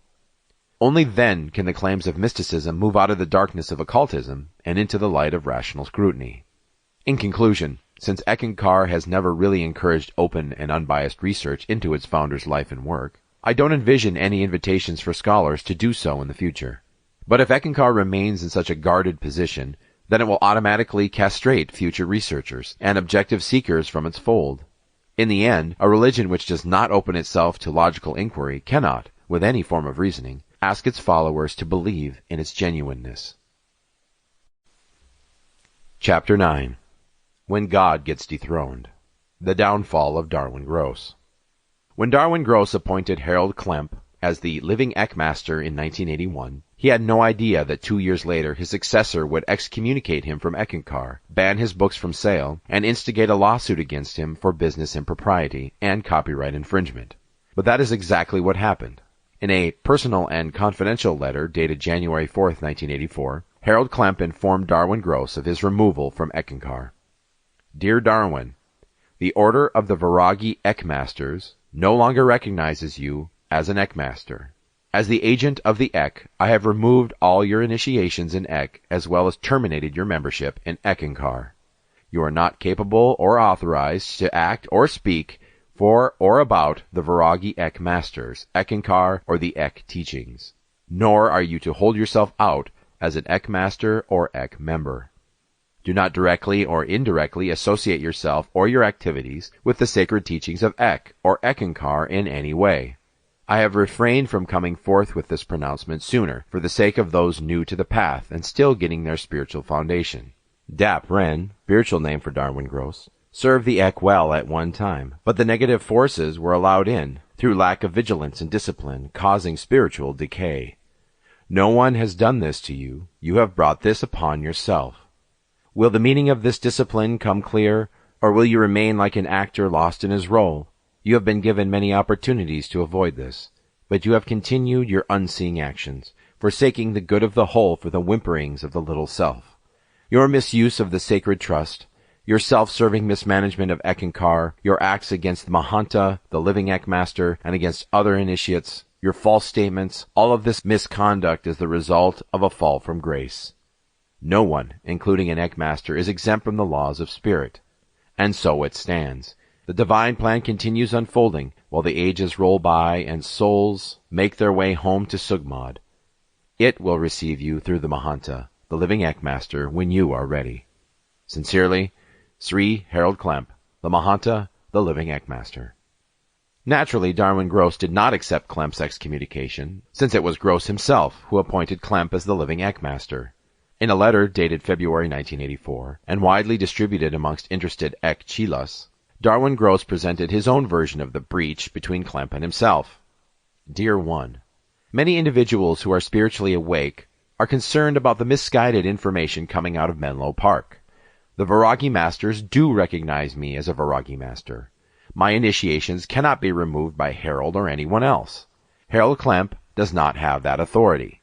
He was given a spiritual responsibility, which he has lost. He no longer holds the rod of Ek power. It is my duty and responsibility as a Viragi Master to inform you that there have been many severe charges and false accusations made against me by Eckankar, the corporation, Harold Klemp, and others at the Worldwide of Ek 1983 and on the tape of the 1983 World Higher Initiates meeting. I was removed from the Worldwide program, for it would have upset their plans. The schism that has come out of Eckankar was started by the Eckankar board, for I did not start this rift with Eckankar. Eckankar has initiated legal action against me, dated August 20th, 1983, and I was forced to go out and find a lawyer in Portland. This is not the way of honorable and ethical human beings. People have been listening to misguided higher initiates who have been told by Menlo Park to remove my pictures, destroy my writings, tapes, and music, and this has not been authorized by me. It is under the control and guise of someone working in the psychic world. Neither Paul Twitchell nor I have planned any of this psychic negativism that has been coming out of Menlo Park. It smacks of control and fear. What has been happening is taking away the individual's freedom of choice. Those individuals who have been reporting psychic attacks and concern about magicians need to ask Divine Spirit, or Sugmod, where is the spiritual protection that Ekist has? Have they been receiving spiritual protection from Harold Klemp? It does not appear so. These excerpts, from letters come from Ekists around the world. Very quietly, this was what was spoken from the Ek. Harold has been removed. I asked by whom? Yabul Sakavi. Who is the replacement, I asked? Darwin Gross. January 12, 1984. With love and blessing in spirit, Sri Darwin Gross. What went wrong? Darwin Gross' troubles didn't first begin in 1983. They started 12 years earlier when he was appointed by Gail Atkinson Twitchell to succeed her late husband, Paul Twitchell, as head of Eckankar in 1971. Because regardless of Eckankar's myth to the contrary, there is no historical basis for the Viragi order of masters. The concept is a literary fiction invented by Paul Twitchell to invoke a double sense of mystery and antiquity. Succession in Eckankar is not made on some inner, subtle plane by a congregation of highly evolved mystics with comical-sounding names like Fubby Quants, Rebazar Tars, and Yabul Sakavi, but it is rather the outcome of a very human process, replete with all the trappings that such human enterprises entail. Simply put, Paul Twitchell, as an ascended master, did not appoint Darwin Gross. Twitchell's wife Gail did, who, interpret as you want, married the new master, Darwin, shortly thereafter. Likewise, Harold Klemp was not ordained by the Viragi order on some illustrious night in October. He was chosen by Darwin Gross, who, for a variety of reasons, including the fact that he had bad back problems and that he could control Klemp, did not want to continue as the living Ekmaster. Thus, Darwin's first problem was that he was not an enlightened being in an authentic religious tradition. Instead, he was a 2-year Chila and Eckankar who made good by being in the right place at the right time. Gross never lived up to the expectations that sincere followers of Eckankar had for him. Given his real status, as that of an ordinary student in an extraordinary titled position, Darwin attempted to pose as a fully realized master. But he could never succeed in his charade because he lacked the necessary intellectual and managerial skills to pull it off. In other words, Darwin Gross got caught in his own web of deception. Ironically, it was Gross' handpicked successor, Harold Klemp, who prompted his final undoing. According to court documents filed in the United States District Court for the District of Oregon by Eckankar's attorneys Eisler and Schneider, Darwin Gross breached his contract as president of Eckankar and his lifetime employment agreement, which gave him $65,000 a year for the rest of his life, by the following material respects. Claims made by Eckankar against Darwin Gross. A. Diverting corporate opportunities to his own private benefit and profit. B. Using corporate assets for his own private benefit without any legitimate or reasonable benefits to defendant, Eckankar, or its corporate purposes. C. Regularly and habitually failing to perform his duties as an officer of defendant, Eckankar. D. Failing to live up to the high moral image expected of an officer and trustee of a religious corporation. E. Failing to support and assist the living Eckmaster, Harold Klemp, in spreading the message of Eckankar. F. Failing to show reasonable respect and courtesy to the living Eckmaster, Harold Klemp. G. Converting and attempting to convert property of Eckankar to plaintiff's, Darwin Gross, advantage. H. Transferring and attempting to transfer property of and rights outside the direct control of defendant in contravention of the direct instructions of the living Eckmaster and defendant's board of trustees. I. Teaching and spreading doctrines which, in the opinion of the living Eckmaster, are not consistent with the teachings of Eckankar. J. Failing to retire when requested to do so, and K. Failing to retire from public activities upon his termination as defendant's president, and when requested to do so by the living Eckmaster. Yet Gross's followers do not see any impropriety in their teacher's actions. Rather, they see him in a dual function, where his spiritual power is not stripped or questioned by his human wants and desires. Most of Darwin's work, these chelas contend, is done on the inner planes in his other, higher spiritual bodies. What Darwin presents on the outer is not what he is on the inner. Perhaps Bob Brandt summarizes this position best in his brief article, Travels with Darwin, which was published in the first issue of Focus, Darwin's bi-monthly newsletter published by Sounds of Soul. Travels with Darwin, excerpts by Bob Brandt. A spiritual giant can look very much like you or me, walk the earth in normal clothes, and be hard to pick out of a crowd, except for his eyes and a presence that you feel. Why can I say this? Because I've had the opportunity to travel around the world with a spiritual giant, Sri Darwin Gross, a Vairagi adept master. It is a real honor and privilege to be closely associated with a Vairagi adept master in the physical. All your preconceived notions and images about masters are shattered daily as Darwin demonstrates the true meaning of his 3 L's, love, life, and laughter. He truly lives the principles and teaches us by his own example. My own personal preconditioning was shattered several years ago when I first sat down to a meal with him and thought, my God, he's eating. I didn't know masters did such things. The image was completely demolished as I watched him consume a chocolate crepe. But in the physical body, he puts his pants on like the rest of us, and never holds himself above anyone. He recently commented to someone, to set the record straight regarding rumors they had heard regarding Darwin being into drugs, alcohol, and sex, quote, I have taken prescription drugs that are prescribed by the doctor due to various operations I've had. Alcohol? I've had a sip of schnapps now and then. Sex? Yes, I love it. Sex has nothing to do with one's spiritual unfoldment. It is a form of communication between lovers and for reproduction. Unquote. How can gross exodus be properly explained without usurping the very foundation of Eckankar's belief system? How can a living Eckmaster, who allegedly has access to the very highest plane of consciousness, get thrown out of Eckankar and not even be considered an initiate? Or, more bluntly, how can God be dethroned? The forthcoming answers for Klemp and the higher initiates of Eckankar are not easy ones. For at the very least, Darwin's removal indicates that Klemp himself can fall from grace at any moment. The rod of power is not infallible. Hence, for the average Eck-initiate, the prospects are a bit gloomy. If the highest master of God consciousness can blow it and become a persona non grata, then what does that say about her chances? Darwin's excommunication points to a fatal flaw in Eckankar's philosophy. Spiritual realization is not moral salvation. Indeed, given Darwin Gross's behavior, it appears obvious that attaining Ek-mastership does not in any way prevent one from still being immoral and self-serving. Darwin Gross lifetime contract. One of the major disputes between Eckankar and Darwin Gross was over the latter's lifetime contract. Before Darwin Gross resigned as living Eckmaster in 1981, he signed an agreement with Eckankar which would pay him $65,000 for the rest of his life, plus other perks such as the use of a company automobile and insurance, complete medical and dental coverage, entertainment expenses, and other assorted business expenses.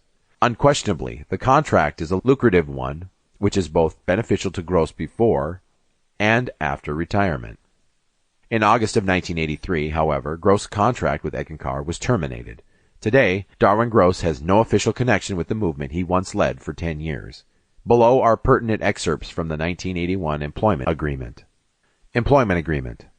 Agreement made this first day of October, 1981, between Eckankar, a non-profit corporation, hereinafter referred to as the employer, and Darwin Gross, hereinafter referred to as the employee. 1. Term of employment. The employer hereby employs the employee, and the employee hereby accepts employment with the employer for a period beginning July 1, 1981, and terminating on the resignation of employee. 2.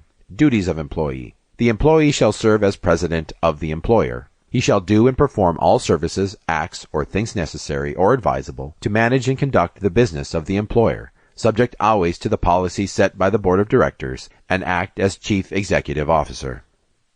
3. Compensation of employee.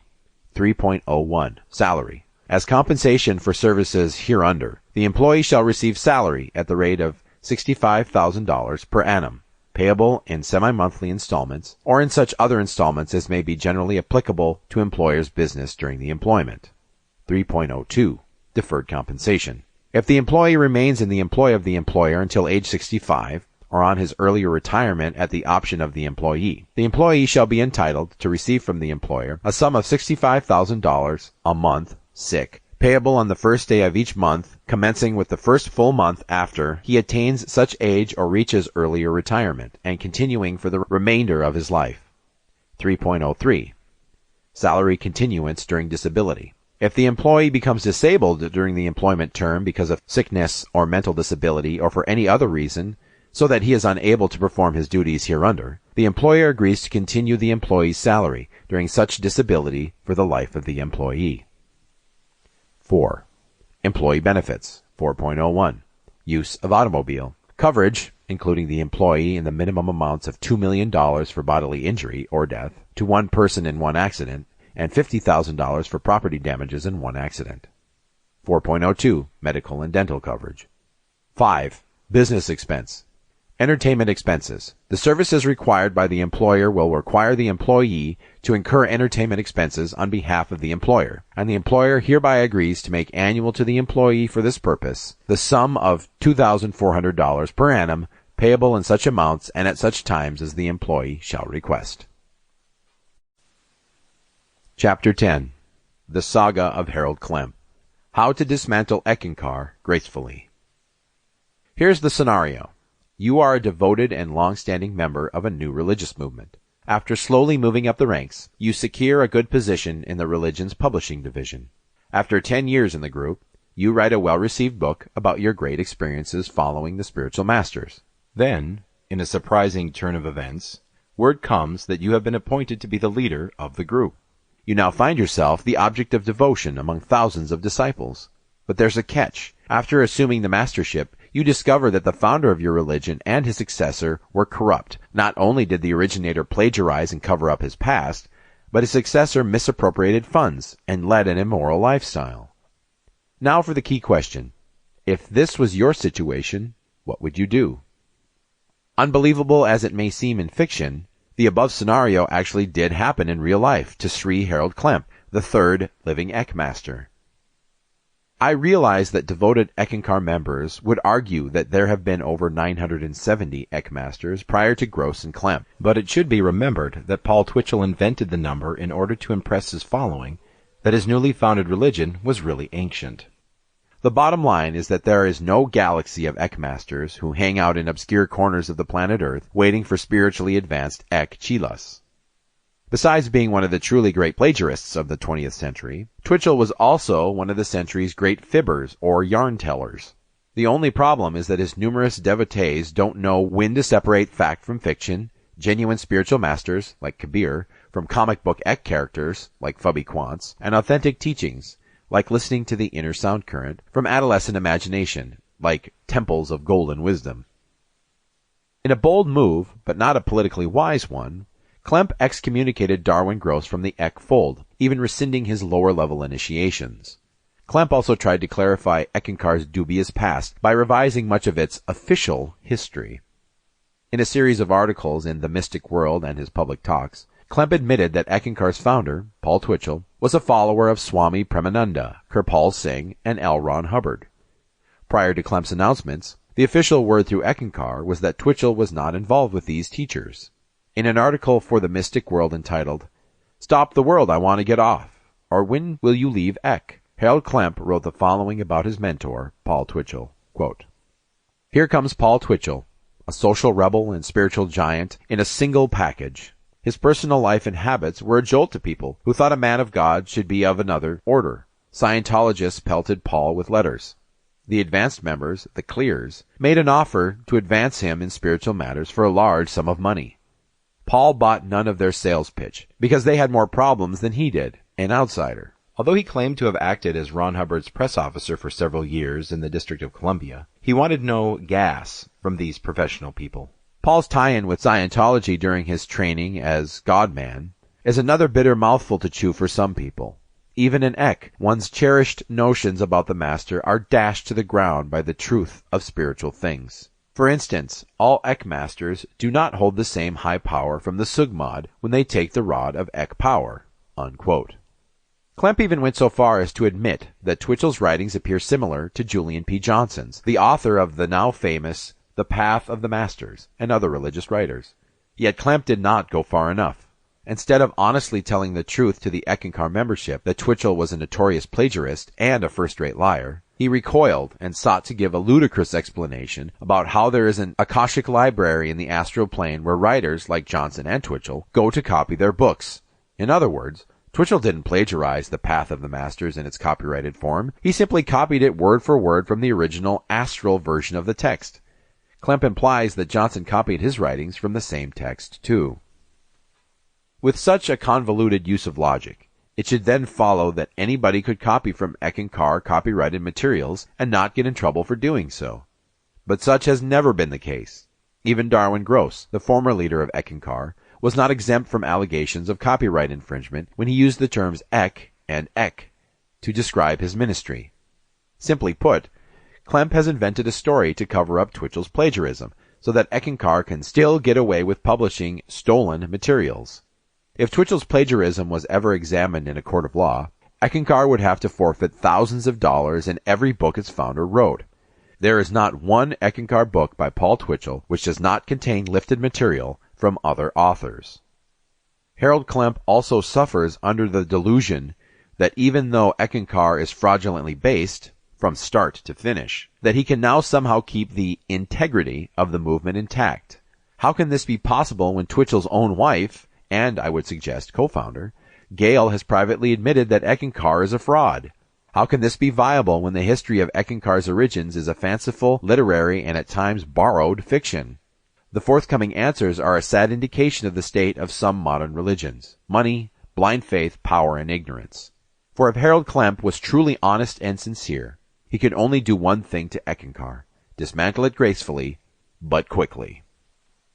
However, misguided Ekkists need not fear, for Klemp has directed Eckankar into a new direction, one which has paranoia as its cornerstone.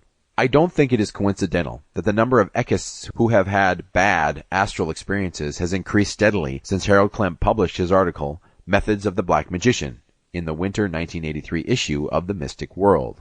In 1987 alone, I have talked with more than 10 Ekkists who have reported terrifying experiences of losing one's mind and mental balance. Some even claim to be haunted by internal beings and powers, taking away the inner recesses of their personality. A close look at the following passages from Klemp's article shows clearly where the Ekkists are getting their fears. Quote, "The black magician depends upon simple, inexperienced people to provoke worship of the personality. For in ignorance is his power. Signs of one in whom the call power is stronger than the ek are several, including 1. Show him money, and he wonders how to get it from you. 2. Make peace in your household, and he will try to break it up. And 3. If you say, this is truth, he tries to prove it is not so. The potential for a fall from grace is a real danger when the lust for power thrusts itself into the foreground. No matter what high station anyone gets in his journey to God, he can end up a fallen star unless he has truly seen the Sugmad. A black magician has a degree of knowledge as to how invisible energies split from the audible life current, but he bends them toward darkness and destruction. With power to invade dreams, he can bring terror through nightmares. The dreamer quakes, wondering what has suddenly unbalanced the delicate scale in his affairs. Monsters appear. Forces tear at the astral body, and strange, awful phenomena confront him. Fear grows, and with it, the disarming influence of the magician steals over the victim. In the initial phase, he scatters the initiate's serenity so as to control the mind. Craving raw power, the magician cares not a whit for soul's freedom. To survive the psychic attacks take several approaches. 1. A conscious closing of the emotional door against the intruder. Any photos, as well as memorabilia, of a disruptive personality must be put out of the house. 2. A constant chanting of HU or the initiate's personal word. 3. An actual fight on the inner planes whereby the trespasser is driven off by martial arts or some weapon at hand. 4. Getting plenty of rest each night. People under psychic attack must make a decision whether to follow the Lord of Light and Sound or the Lord of Darkness. Hesitation creates a split current of energy within one. I've had reports of people who suffer heart attacks because they let their emotions pull in 2 different directions at the same time. Forgo the worship of Moloch. The price is too dear. I can help you combat the dark force by use of the mighty sword of the Sugmad, but only if you listen." Unquote. The danger of Klem's warning against black magicians, some former Eckists feel it is a thinly disguised criticism of Darwin Gross, is that it allows for impressionable Eckists to start having the very experiences he warns against. Indeed, several of the Eckists I interviewed did not have troubles in their meditation until Klem's warnings of the black magician who creeps into his prey's life step by step. Every emotional trick is used to bind the two ever more closely together. Such mind games can only run havoc on immature and impregnable personalities. In this way, Harold Klem has done a great harm to his following. Eckankar has been the source of tremendous mental imbalance for a growing number of devotees because its doctrines are not systematic, psychologically sound, and spiritually authentic. Rather, they are the outcome of Twitchell's schizophrenic plagiarism. He copied widely varying and contradictory teachings, which are replete with unsound and unproven meditation techniques, sophomoric advice about internal beings, and dangerous spiritual counseling. The net result is that Eckankar is anything but a beneficial and uplifting religion. Harold Klem would do a service to himself and the spiritual community at large if he would simply resign from his post and tell the unvarnished truth to Eckankar followers. If this was done, thousands of Eckists may then have the opportunity to search again for an authentic path, instead of being misled by a religious corporation riddled with inept leadership and corrupt politics. Appendix 1. The New Panths. Shabdism in North America. There are now several popular religious movements in North America which owe their existence, either partially or wholly, to the Radhaswami tradition of India. The spectrum ranges from immediate connections, as in Eckankar and the Divine Light Mission, whose founders have taken initiation from one of the Satgurus, to associative influences, where sects have borrowed, and in some cases plagiarized, writings and spiritual lineages from Radhaswami. All these new panths, though, have one thing in common. They give significant emphasis to the Shabd, the transcendent power which is believed to be the creative and sustaining force of the universe. It is also known as the audible life stream, or the music of the spheres.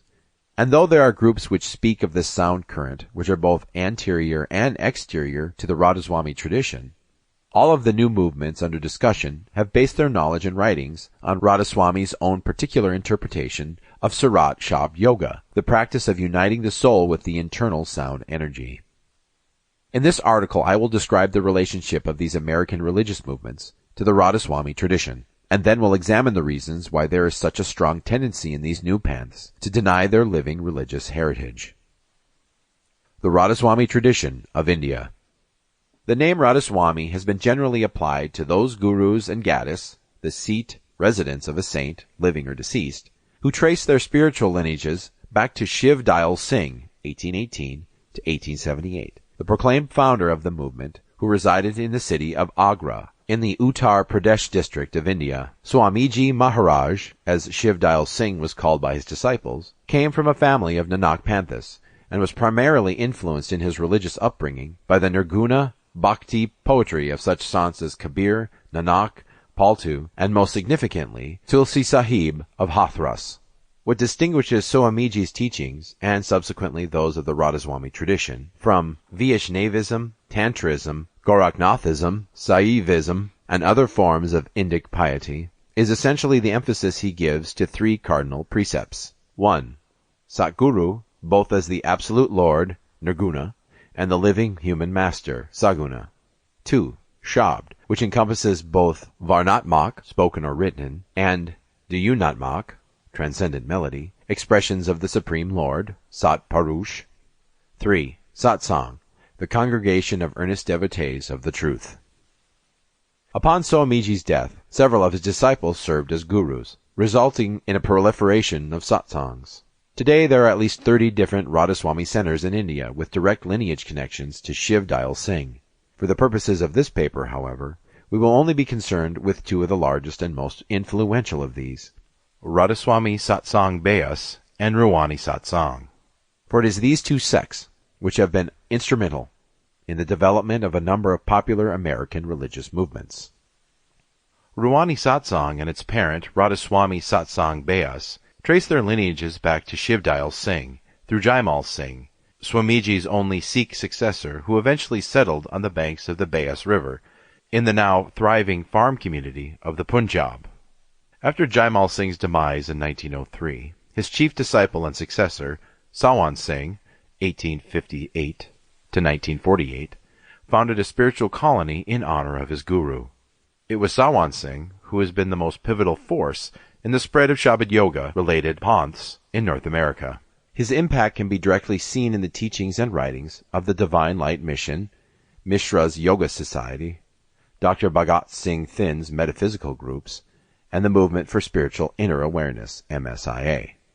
Although when Sawan Singh died, he was eventually succeeded via Jagat Singh by his grandson Sharan Singh, a number of his disciples founded their own movements.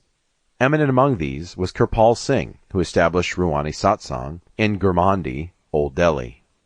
Kirpal's influence on popular Shabad yoga groups in America is second only to Sawan Singh's.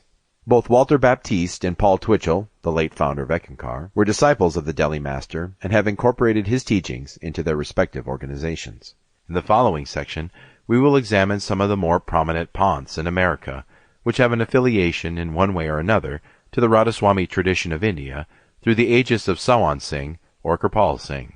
Dr. Bhagat Singh Thind. In the early part of this century, many Sikhs immigrated by way of Canada to the United States. Outstanding among these was Dr. Bhagat Singh Thind, who was both a spiritual teacher and an activist for Indian rights. He was involved in the famous 1923 court case, United States versus Bhagat Singh Thind, wherein he attempted to escape restrictive racial causes by arguing that Indians are Caucasian. During the 20s and 30s, Thind wrote a number of books and conducted classes throughout the country on metaphysics. Thind claimed at the time, as he did before his death in the late 1960s, that his spiritual inspiration came from the Sikh religion. According to Kirpal Singh, however, Thind was actually an initiate of Sawan Singh of Radhaswami Satsang Beas, and derived his teachings from him without due reference.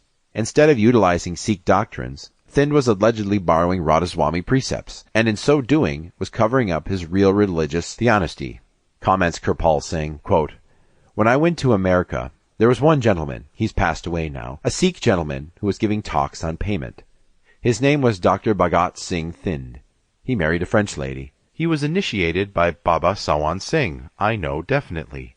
When he wrote his first book, Radiant Road, Thind had written several books before 1939, he sent a copy to Baba Sawan Singh. He gave it to me. It was a copy of what I had written. I wanted to meet him, but he always evaded me. I was in America 4 months. I asked him for his program, but he would change his program. We never met. He said he never even saw Baba Sawan Singh, and never knew that Radiant Road, his book, is the exact translation of a portion of the book I had written." Unquote. Part of the reason Thind has been accused of plagiarism over his book, Radiant Road to Reality, 1939, was not because he used similar concepts as found in Radhaswami, but because of the style and form with which he conveyed his message. The confusion over which book he actually plagiarized from, Sar Bachan Radhaswami, Gurmat Siddhant, or With a Great Master in India. Footnote. Although Kirpal Singh claims that Dr. Thind plagiarized from Gurmat Siddhant, which was originally published in Punjabi with Sawan Singh's name as author, most of Thind's literary borrowing comes from Julian P. Johnson's With a Great Master in India, 1934. See Plagiarism in Review for more on this topic. End footnote. Sidelights the real issue. Why would Dr. Bhagat Singh Thind wish to employ almost all of Radhaswami's specific Parmarthi doctrines, but deny their origin and his disputed association with the satsang? It is a question which we will examine at length in the last part of this article, for the denial of allegiance, as we have seen, is not an uncommon occurrence, especially with certain neo-gurus and movements.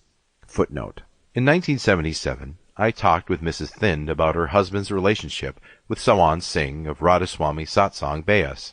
Mrs. Thind was informed by her husband that he did not know of Sawan Singh. Rather, he claimed to have been initiated by a Himalayan priest, and was a disciple of Guru Nanak in a previous incarnation.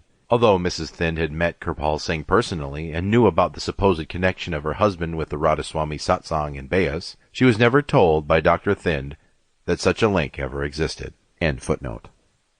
Paul Twitchell and Eckankar. Perhaps the most controversial of the new pants associated with Radhaswami and Ruwani Satsang is Eckankar.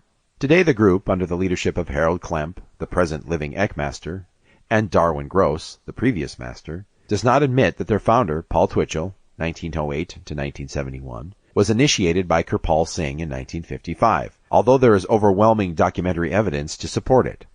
Rather, they claim, as did Twitchell from 1966 onwards, that their founder was initiated by Sudar Singh of Allahabad and Rebazar Tars, a Tibetan monk supposedly over 500 years old.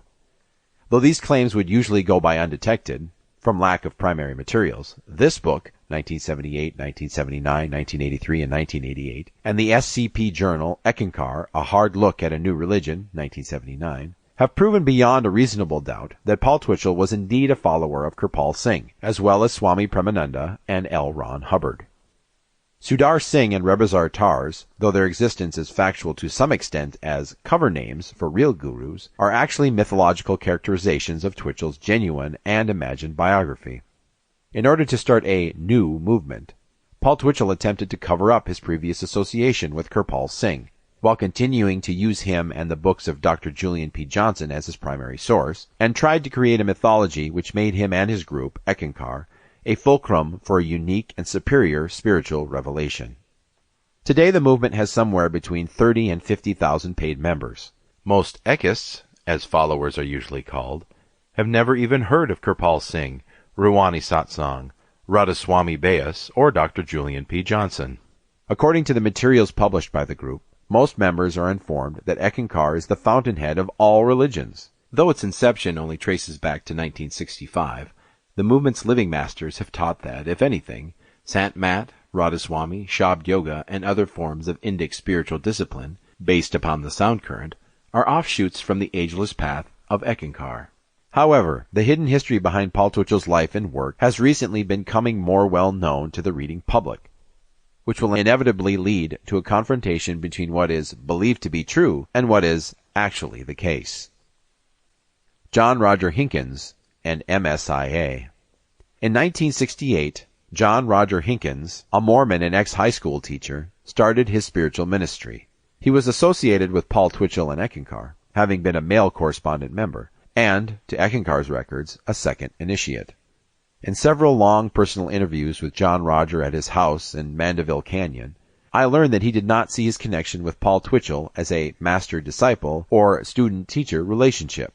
Be that as it may, the fact remains that his group and his teachings are almost exactly the same as Eckankar's, not even accepting particular Twitchellian nuances. It should also be noted that MSIA's organizational structure is almost parallel to Eckankar's with regard to initiation, discourses, and cosmology. John Roger is known to members of MSIA as the physical manifestation of the mystical traveler consciousness, a concept quite similar to the Satguru in the Radhaswami tradition and the Mahanta in Eckankar. According to Roger's account, the mantleship of the MTC was passed on to him in or around 1963. Footnote. I made this observation to John Roger personally in 1978, who told me that he had great love for Twitchell and his work.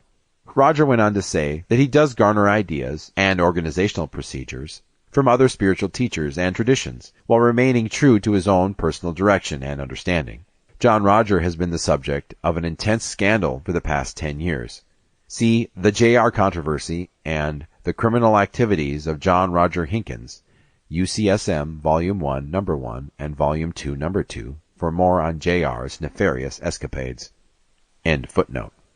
During this time, Roger claims to have met Sawan Singh, the late Radhaswami Satsang Beas master. J.R., as he is affectionately called, holds that the great master of Beas was the previous carrier of the mystical traveler consciousness, and passed on the keys to the kingdom to him on the inner spiritual planes. However, J.R. at that time did not recognize the luminous being as Sawan Singh. It was only later when he saw a photograph of the Guru that he placed the picture of the great master with the powerful entity he had encountered in meditation. John Roger's group has grown considerably in the last 10 years, and now has centers throughout the United States and in several countries across the globe. MSIA publishes its own newspaper, The Movement, and runs several sister organizations, the most visible of which is Insight Transformational Seminars. Divine Light Mission. Of all the movements under discussion, the one that few people know has a connection to the Radhaswami tradition is the Divine Light Mission.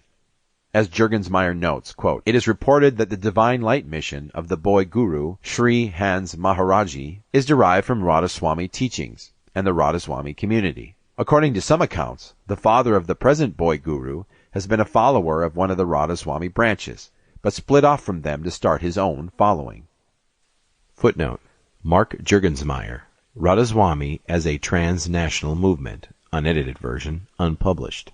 In confirmation with Juergensmeyer's contention that Guru Maharaji's father was associated with one of the Radhaswami sects, I was informed personally in July of 1978 at Sawan Ashram, Old Delhi, India, by Bhagwan Gayinji, who was a disciple of Sawan Singh and personal secretary to Kirpal Singh, that Balyageshwar's father was indeed initiated by Sawan Singh of the Radhaswami Satsang Beas, and later branched off to start his own movement. It also appears that Balyageshwar's father was a disciple of another Santmak guru, Sarupanand, who worked in the tradition of Sri Paramahans Advait Mat, a Surat Shabd Yoga lineage apparently connected to Shiv Dayal Singh, which was founded in the latter part of the 19th century and is now centered in Guna. End footnote. With the emergence of Balyageshwar, alias Guru Maharaji, the mission came to the attention of the general public in India and North America. The movement had its biggest impact in the early 1970s, when it attracted thousands of devotees. The initial growth, however, has since subsided, and the group is currently enjoying a relative stability, with neither a significant influx of new members or a substantial exodus. The most striking parallel between the Divine Light Mission and the Radhaswami tradition concerns their teaching on the divine word, the inner spiritual melody. Both groups employ meditational techniques for initiates to concentrate their attention on this current of light and sound, which is believed to free the soul from its attachment with the physical body. Though both groups have similar theological teachings concerning the nature of this divine word, each differ in their own way on how exactly to approach the supreme abode. Walter Baptiste, Dr. Ramamurti Mishra, and Ray Stanford. There are a number of lesser-known individuals and groups which have had alliance with Radhaswami. Walter Baptiste, for instance, was initiated by Kirpal Singh in the mid-1950s.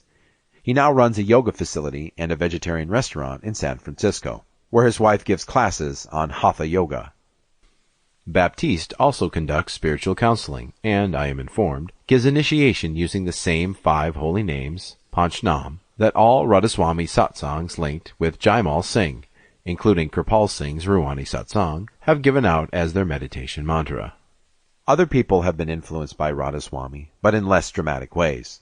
Dr. Ramamurti Mishra, the famous yoga teacher, was initiated by both Sawan Singh and Baba Somanath, but their impact should not be overestimated, as Mishra has adopted many gurus. Nevertheless, he does teach Nada Yoga, union of the soul with the interior primordial sound, and lays emphasis on much of the Radhaswami teachings.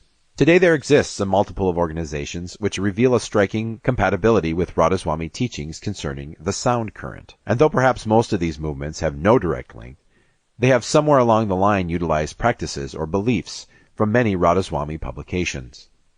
Groups in this category include AUM, Association for the Understanding of Man, whose founder, Ray Stanford, was initiated by Charan Singh of Radhaswami Satsang Beas. Morningland, which appears to have been influenced by some of Eckankar's distinctive doctrines, and Jerry Mulvin, former professional bowler and longtime follower of Eckankar, who now claims to be an enlightened master and competent to connect disciples to the sound current, for $100 no less. Genealogical dissociation, emergence and repression in the new paths. An important question arises when one reviews the startling tendency inherent in many of the new paths and their founders to deny their religious heritage, a denial which has taken on the form of name deletions, plagiarism, and cover-ups. Why? Though there may indeed be many answers, like SCP skepticism of Eckankar's late founder, quote, Twitchell was a one-eyed man who preferred his own fabrications to the truth, unquote, it becomes quite apparent on closer inspection that there is one fundamental reason. Simply put, it is not that the new paths are in all instances concerned with suppressing their historical roots, but rather that they are overly anxious about their own distinctiveness as a new movement. It is primarily because of this emphasis on becoming established as a separate entity that the given group and its founder disconnect, instead of integrate, the path out of which they arose. This severance, which has its basis in developmental psychology, I have coined as genealogical dissociation. Footnote. The phrase genealogical dissociation is a useful one in that it clearly illustrates what happened in the evolution of Eckankar in the late 1960s and early 1970s. Twitchell attempted to sever his past by not only denying his genuine religious heritage, but also by implanting a new spiritual genealogy, one which allegedly traces back to the Master Gakko, who brought the true teachings of Eckankar from the planet Venus. End footnote. Ken Wilber, in his books The Atman Project and Up from Eden, sees this predisposition towards disunion as an underlying psychological problem in man's development, both individually and socially. When attempting to differentiate from a particular state of awareness or stage of development, for instance, man has two options: either integrate the lower order where the emergence takes place, or repress it. If it is integrated, then that stage remains conscious and pliable. If it is estranged or disconnected, however, then it turns unconscious and threatening. Footnote. I am not utilizing developmental psychology in order to reduce Twitchell's motives to a Freudian or Jungian paradigm, but rather to establish a sympathetic foundation where new religious movements are not just relegated to the academic outposts of social aberrations. Instead, like most traditional religious groups, these new movements represent basic human drives and emotions. If phylogeny, in some way, recapitulates ontogeny, or vice versa, referred to Carl Sagan's Broca's Brain, 1979, then groups such as Eckankar can be more fully understood in light of human psychology. This, of course, should not be solely an attempt to reduce religion to its neurological roots, but as a partial means for a clearer understanding. See Ken Wilber's Up from Eden, New York Doubleday, 1981, for more on this perspective. End footnote. In terms of the mind-body dualism, Wilber explains it thus, quote, the mind-body dissociation was a natural result of the increasing death terror that emerged with the mental egoic phase around 600 BC. As the mind began to emerge in a clear way for the first time in history, the ego, in flight from death, simply alienated, dissociated, or repressed the body. And it did this for a simple reason. The mental ego is composed of ideas, and ideas seem permanent, unchanging, and fixed, whereas the body, composed of mortal flesh, obviously dies. For example, all real trees grow, live, and then die. But the word tree, the symbol tree, stays the same.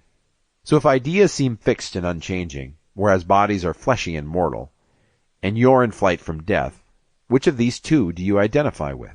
The minds, of course. You identify with words, symbols, concepts, the ego, and you deny, alienate, repress the mortal body. Ideas become the new immortality project, and the body becomes the new threat, the new enemy." Unquote.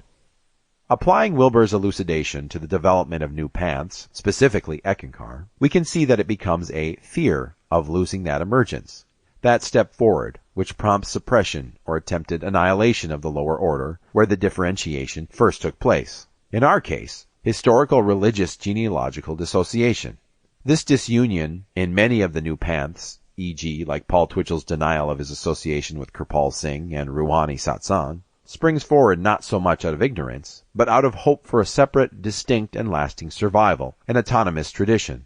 But as Freudian and Jungian theories about personality maturation demonstrate, the unconscious or shadow self cannot be disregarded because it is part of the entire organism.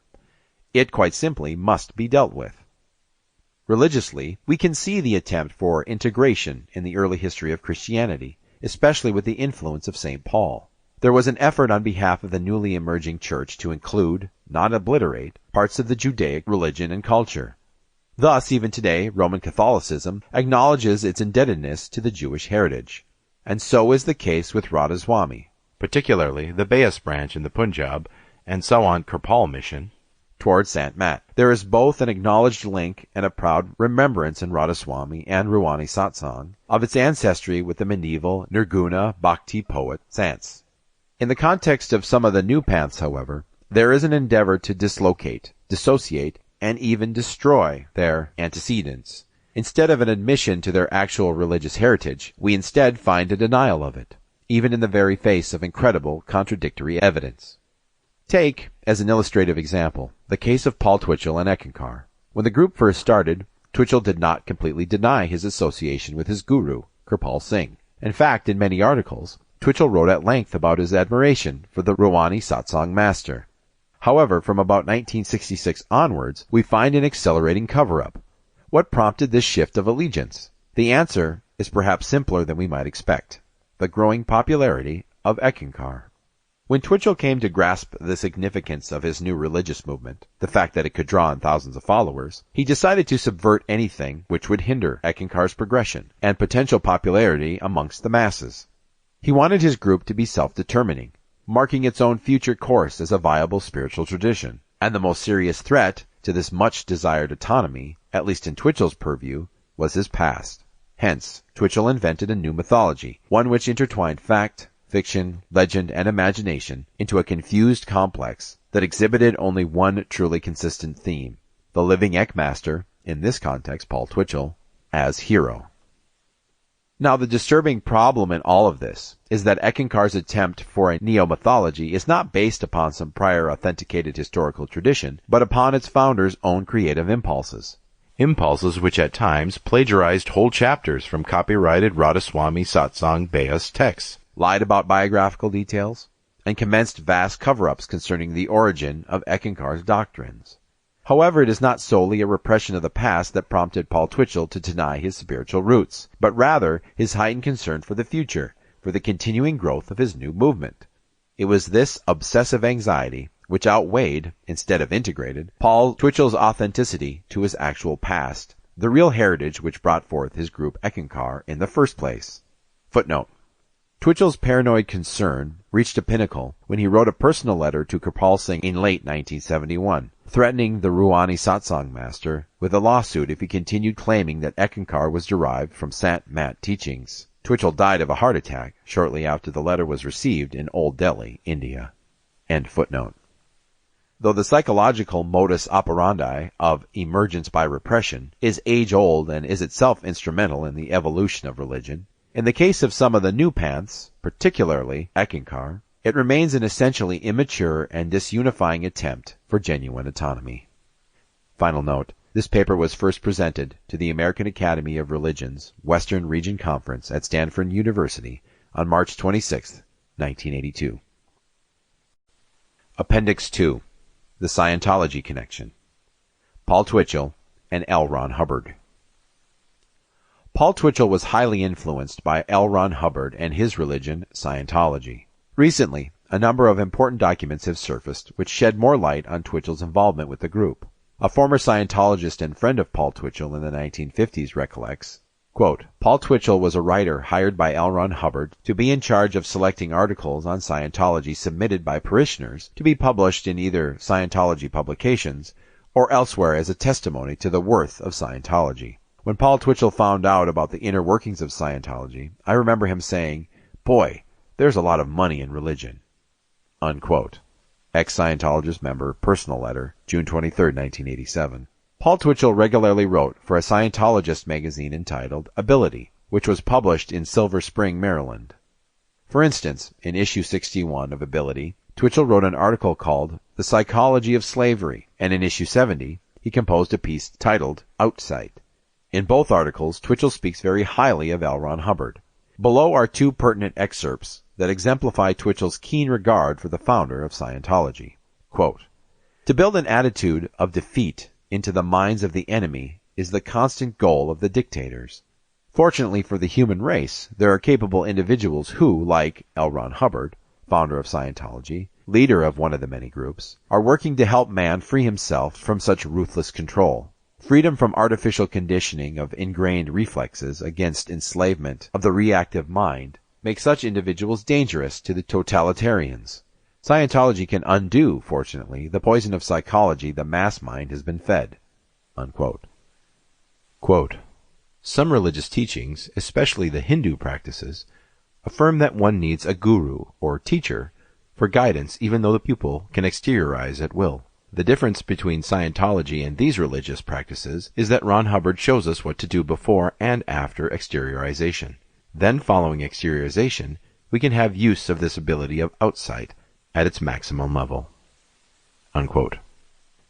Quote, in other words, Ron teaches us to stand upon our own feet and not depend on a guru to be at our side at all moments, instructing us what to do, as the Hindus teach. However, a Thetan must be granted beingness in order to gain experience in the handling of his capabilities, and without interference from another. Unquote. Quote, that is why Ron never dictates or interferes with our beingness or personal lives, for he realizes that as long as a Scientologist depends upon another to help him, he is still effect, not working from cause point, and his self-determinism is low. Unquote. What is most controversial about Twitchell's involvement with Scientology, though, is the fact that he blatantly plagiarized from L. Ron Hubbard's works. A classic example of this comes from Letters to Gail, where Twitchell copies L. Ron Hubbard's The Axioms of Scientology without mentioning his source. The implication is that Twitchell invented the axioms. The following is a comparison study of Paul Twitchell's plagiarism. The Axioms of Scientology by L. Ron Hubbard. Axiom 1. Life is basically static. Definition. A life static has no mass, no motion, no wavelength, no location in space or in time. It has the ability to postulate and to perceive. Axiom 2. The static is capable of considerations, postulates, and opinions. Axiom 3. Space, energy, objects, form, and time are the result of considerations made and or agreed upon, or not, by the static, and are perceived solely because the static considers that it can perceive them. Axiom 4. Space is a viewpoint of dimension. Axiom 5. Energy consists of postulated particles and solids. Axiom 6. Objects consist of grouped particles and solids. Axiom 7. Time is basically a postulate that space and particles will persist. Axiom 8. The appearance of time is the change of position of particles in space. Axiom 9. Change is the primary manifestation of time. Axiom 10. The highest purpose in this universe is the creation of an effect. Letters to Gail, February 22, 1963, by Paul Twitchell. 1. Life is basically a divine spark. Therefore, this life spark has no mass, no motion, no wavelength, no location in space or in time. It has the ability to postulate and to perceive. 2. It is capable of postulates and powers. 3. Space, energy, objects, form, and time are the results of the powers or agreements by the soul. They are perceived solely because soul realizes that it can perceive them. 4. Space is a viewpoint of dimension. 5. Energy consists of postulated particles in spaces. 6. Objects consist of grouped particles. 7. Time is basically a postulate that space and particles will persist. 8. The apparency of time is the change of position of particles in space. 9. Change is the primary manifestation of time. 10. That the highest purpose in the universe is the creation of an effect. Appendix 3. The Delhi Connection. Discovering Twitchell's Initiation Papers. March 1988, Sawan-Kirpal Ashram, Vijayanagara, Old Delhi, India. In March of 1988, Sant Darshan Singh, the son and chief spiritual successor of the late Kirpal Singh, to visit him and his wife at Sawan-Kirpal Ashram in Vijayanagara, Old Delhi, India. It was my 6th meeting with the venerable leader of one of the largest Surat Shabd yoga groups in the world. Darshan was a well-known Urdu mystic poet and had written a number of books on spirituality, including Spiritual Awakening and Secret of Secrets. Although I have had long talks with Darshan Singh before, ranging from 2 to 10 hours, I did not suspect that for the next 2 days we would spend close to 10 hours together discussing various aspects of Radhaswami and Sant Mat. What was most remarkable about this particular visit, though, was that Darshan had located Paul Twitchell's initiation records and other related correspondence. They had been lost for a number of years due to mismanagement on the part of Madam Hardevi and Thakkar Singh, which clearly documented the founder of Ekankar's 10-year-plus association with Kirpal Singh and Ruwani Satsang. It was a rare opportunity for me, so I meticulously went over the file that contained a number of affectionate letters by Paul Twitchell to his master, Kirpal Singh. Paul Twitchell was duly initiated in 1955 by Kirpal Singh, as had been known for some time. His experiences at initiation appeared to be significant. He heard the inner sound, saw light, and felt elevation. Indeed, Twitchell's subsequent correspondence with Kirpal Singh reveals that he had nightly excursions out of his body, apparently visiting higher astral regions and conversing with a number of spiritual masters, including Sawan Singh. Interestingly enough, however, Twitchell did not mention Rebazar Tars or Sudar Singh in any of his letters to Kirpal Singh, not even once. This is quite revealing, since Twitchell's letters span more than a decade, 1955 through 1966. From a close reading of the correspondence, it is obvious that Twitchell's inspiration for Eckankar came directly from his contact with Kirpal Singh and Ruwani Satsang. In fact, Twitchell even goes so far as to ask Kirpal Singh to publish his book, The Tiger's Fang, in 1966, well over a year after he founded Eckankar. Apparently, Twitchell's break with Kirpal Singh had more to do with economics than anything else. If Eckankar had not taken off as it did, attracting a large number of Americans interested in astral travel and other esoteric matters, willing to pay money for membership, books, and interviews, Twitchell most likely would have kept in friendly contact with Kirpal Singh. As it turned out, though, Kirpal Singh represented a significant threat to Twitchell's emerging empire, since, unlike Eckankar, Ruwani Satsang offered its teachings for free. In sum, Twitchell's decision to cover up his past associations with Swami Premananda, Kirpal Singh, and others appears to be financially motivated. Another interesting piece of information that emerged from the file was Gail Atkinson's initiation record, which shows that she was initiated in 1963 and, like her husband Paul, apparently had good experiences at the time of initiation, hearing inner sound, seeing light, feeling bliss. I should add that these initiation papers, 1955 and 1963, were personally signed by Paul and Gail respectively. Twitchell's file also contains several pictures of him and Kirpal Singh together. These were taken in 1955 while Kirpal Singh was on his first tour of the United States.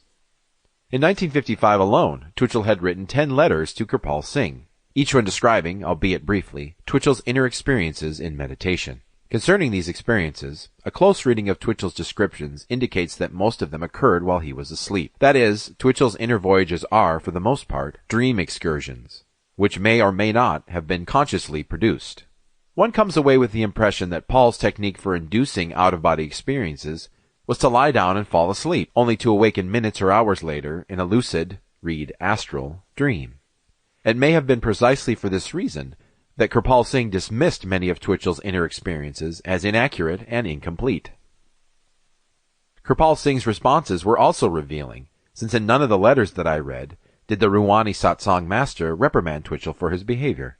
Rather, Kirpal Singh was tolerant of Twitchell's ways and always appeared interested in the work that he was doing. In one letter, Kirpal Singh even asked for Twitchell's help in getting one of his books published in America. What finally emerges from Twitchell's file is a portrait of a spiritual seeker turned economic opportunist. Instead of admitting to his weaknesses, like persistent lying and gross exaggeration, Paul instead tried to cover them up under the guise of being an enlightened being and a genuine spiritual master in the Vairagi tradition. Sadly, he was neither. Appendix 4. A case study of plagiarism. Plagiarism, an appropriation or copying from the words of another in literature or art, and the passing off of the same as original. Encyclopedia Britannica. Paul Twitchell claimed that his book, The Far Country, written in the late 1960s, was dictated to him by Tibetan master Rebazar Tars. The work, however, was almost entirely copied from the early books of Julian P. Johnson and L. Ron Hubbard. Over 400 paragraphs alone of The Far Country were directly taken from Johnson's two books, With a Great Master in India, copyright 1933, and The Path of the Masters, copyright 1939.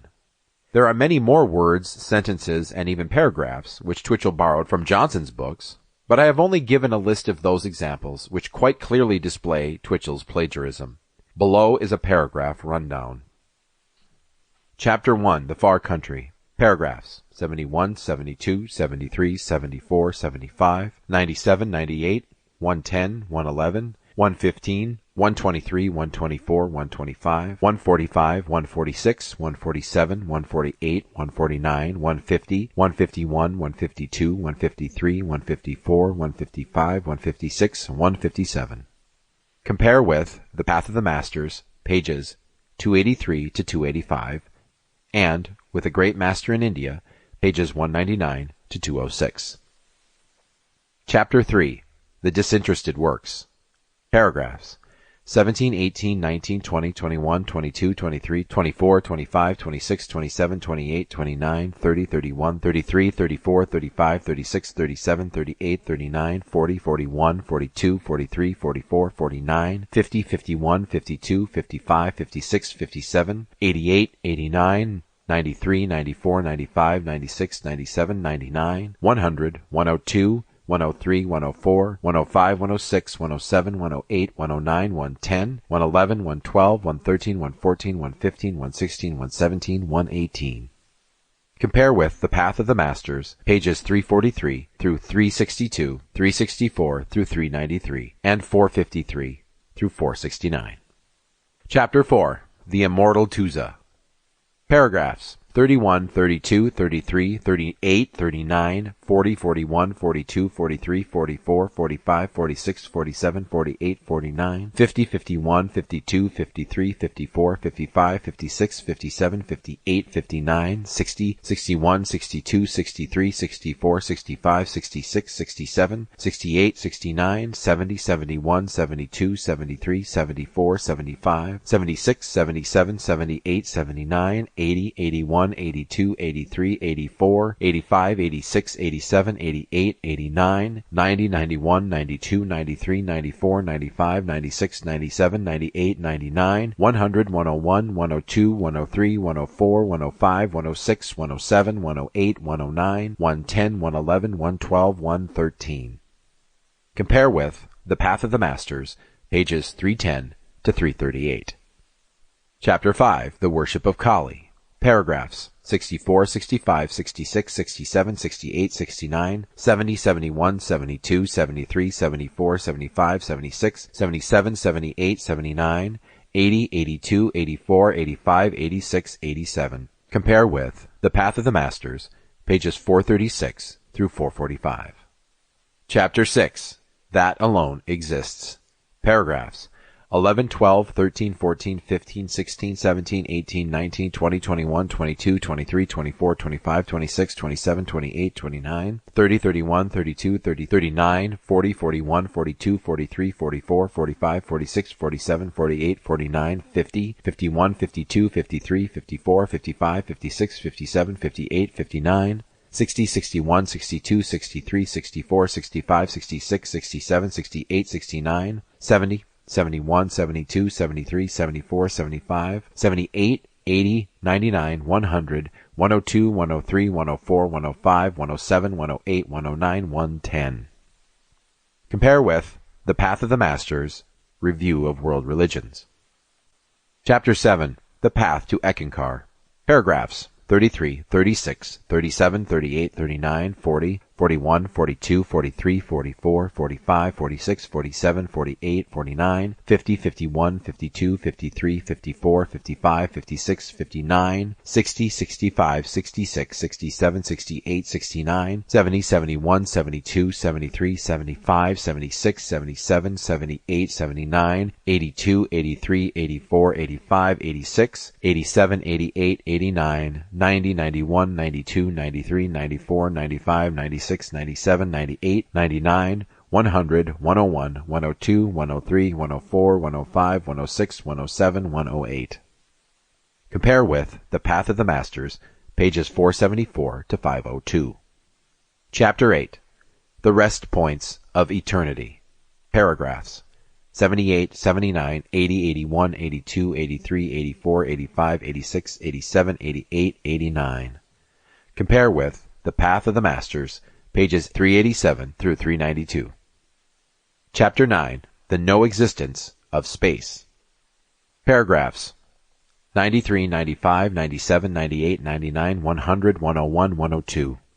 Compare with The Path of the Masters, pages 529 to 532. Chapter 10. The Tusa Energy. Paragraphs 61, 62, 63, 64, 65, 66, 67, 68, 69, 70, 78, 79, 80, 81, 82, 83, 88, 90, 91, 92, 93, 94, 95, 96, 97, 98, 99, 100, 102, 103, 104, 107, 108. Compare with The Path of the Masters, pages 537 to 547. Chapter 11. The Sugmad of Being. Paragraphs 31, 32, 33, 34, 35, 36, 37, 38, 39, 40, 41, 42, 43, 47, 48. Compare with The Path of the Masters, pages 1 through 24. Chapter 12. The Philosophy of Eckankar. Paragraphs 10, 11, 12, 13, 14, 15, 16, 17, 18, 19, 20, 21, 22, 23, 31, 32, 33, 34, 35, 36, 37, 38, 39, 40, 41. Compare with The Path of the Masters, pages 184 to 195. Selected examples of plagiarism. It is this divine current, wave or stream going forth from God himself and flowing throughout the universe. But when God speaks, he not only sets in motion etheric vibrations, but he himself moves in and through those vibrations. In truth, it is God himself that vibrates all through infinite space. God is not static, latent. He is superlatively dynamic. When he speaks, everything in existence vibrates, and that is the sound, the shabd. And it can be heard by the inner ear, which has been trained to hear it. It is the divine energy in process of manifestation, which is the holy shabd. It is, in fact, the only way in which the Supreme One can be seen and heard, this mighty, luminous, and musical wave, creating and enchanting. Now this great fact of nature, so little known to either ancient or modern thought, is the vital substance of the science of the Masters. It is cardinal and central in all their teachings. It is the one thing which distinguishes Santon Kai Shiksha from all other sciences or systems. It is the very foundation of their system of yoga. It is the key to all of their success in unfolding their spiritual power and controlling their minds. It is the one sign by which a real master may be known and recognized from all others. No one is or can be a genuine master unless he teaches and practices the audible life stream, because it is impossible for anyone to become a spiritual master of the highest order unless he consciously utilizes the life stream to gain his development. Julian P. Johnson, The Path of the Masters, page 475. It is the divine current, wave, or stream going forth from the alone itself and flowing throughout the universe. This is what is called Spirit, or the Holy Ghost, or what we know as the Ek. When the alone speaks, it not only sets in motion etheric vibrations, but it itself moves in and through these vibrations. In truth, it is the alone itself that vibrates through infinite space. The alone is not static, but it is superlatively dynamic, and therefore everything in existence vibrates, and that is the sound, the Ek. It can be heard by the inner ear, which has been trained to hear it. It is the divine energy in process of manifestation, which is the holy Ek. It is in fact the only way in which the Supreme One can be seen and heard, this mighty, luminous, musical wave, creating and enchanting. This great truth, so little known to either ancient or modern thought, is the vital substance of the science of the Masters. It is cardinal and central in all of their teachings. It is the foundation of all systems for spiritual unfoldment. It is the key to all of their success in unfolding their spiritual powers and controlling their minds. No one is nor can be a genuine master unless he teaches and practices the spiritual exercises of Ek, because it is impossible for anyone to become a highly developed spiritual person unless he consciously utilizes the Ek to gain his unfoldment. Paul Twitchell, Letters to Gail, Volume 1, pages 79 through 80. It is called the sound current in India among those who speak English, but the best translation which we have been able to discover is audible life stream. This appears to carry its deeper meaning and is more comprehensive and inclusive. It is in fact a stream, a life-giving creative stream, and it can be heard. The fact that it is audible is extremely important, and that idea must be conveyed, if possible, in any name that is applied to it. This current or wave contains the sum of all teaching emanating from God. It is His own word. It includes everything that God has ever said or done. It is God Himself in expression. It is the method of God in making Himself known. It is His language. It is His word. This sound sometimes is called name. In Sanskrit or Hindi, nam. But in English, we are not accustomed to put so much meaning in the word name. It is only correct if we understand that name, or nam, stands for all that the Supreme Being is. To distinguish God in action from God as divine essence, we call Him Shabd, or living word. This divine nam, or sound, or word, stands for all that God is, or has ever said or done. It includes all of His qualities. As said before, it is the only way in which the universal spirit can manifest itself to human consciousness. So when the Supreme Being manifests Himself as Sat Nam in Sak Khand, He there becomes fully personified, embodied, and brings into manifestation all of the qualities of deity. As Sat Nam, He becomes the fountain out of which the audible life stream proceeds. This stream may be perceived and heard by all who participate in it throughout the worlds. Julian P. Johnson, The Path of the Masters, pages 476 through 478. It is commonly known to most Westerners as the life stream. This appears to carry its deeper meaning, and is more comprehensive and inclusive. It is in fact a stream, a life-giving creative stream, and it can be heard. The fact that it is audible is extremely important, and that idea must be conveyed, if possible, in any name that is applied to it. This current or wave contains the sum of all teaching emanated from the Alone. It is its word. It includes everything that the Alone has ever said or done. It is the Alone itself in expression, and it is the method of the Alone in making itself known. It is its language, and it is its word. This sound is sometimes called name, in Sanskrit or Hindi shortened many times to nam. The Western world isn't accustomed to putting so much meaning in the word name, but in India the word means among certain sects that name, or Ek, all that the Alone is. It is the whole divine being in action, to distinguish the Alone in action from the Alone in divine essence. He is called the Ek, or living word. The divine nam, or sound, or word, stands for all that the Alone is, or has ever said, or done. Therefore it includes all its qualities, and is the only way in which the universal spirit can manifest itself to human consciousness. So when the Supreme Sugmad manifests itself as the Ek, it becomes fully personified, embodied, individualized for the first time, and bring into manifestation all the qualities of deity. On this plane, it becomes the fountain out of which the Ek, audible life stream, flows. Paul Twitchell, Letters to Gail, Volume 1, pages 80 to 81. He, Jaimal Singh, at last heard of a sadhu who lived in a distant jungle. He went to him. The sadhu was much pleased, and told him to go to Agra, where lived a perfect Mahatma, who could instruct him in the 5 melodies. His long search was ended. After some time with Swamiji, Jaimal Singh had problems with his inward progress. Babaji asked, "What is the proof that I have already done the practice?" Swamiji replied, "If you want proof, then sit down for bhajan and close your eyes." Then Swamiji drew his soul and took it as high as Deswandwar, and Swarup the Master 5 radiant form, was with it all the way. Extracts from the preface to Sar Bachan by Shiv Dayal Singh, translated by Sewa Singh, with preface by Dr. Julian P. Johnson. Sudar Singh, the guru in the Ek line of masters, was a follower of Rebazar Tars. When a very young man, he was told by a sadhu to make his way to Agra, where he was to find Rebazar, who would lift him into heaven via soul travel. In the year 1885, he found the master and asked for proof. He was told that if he sat down for meditation and closed his eyes, he would see the proof.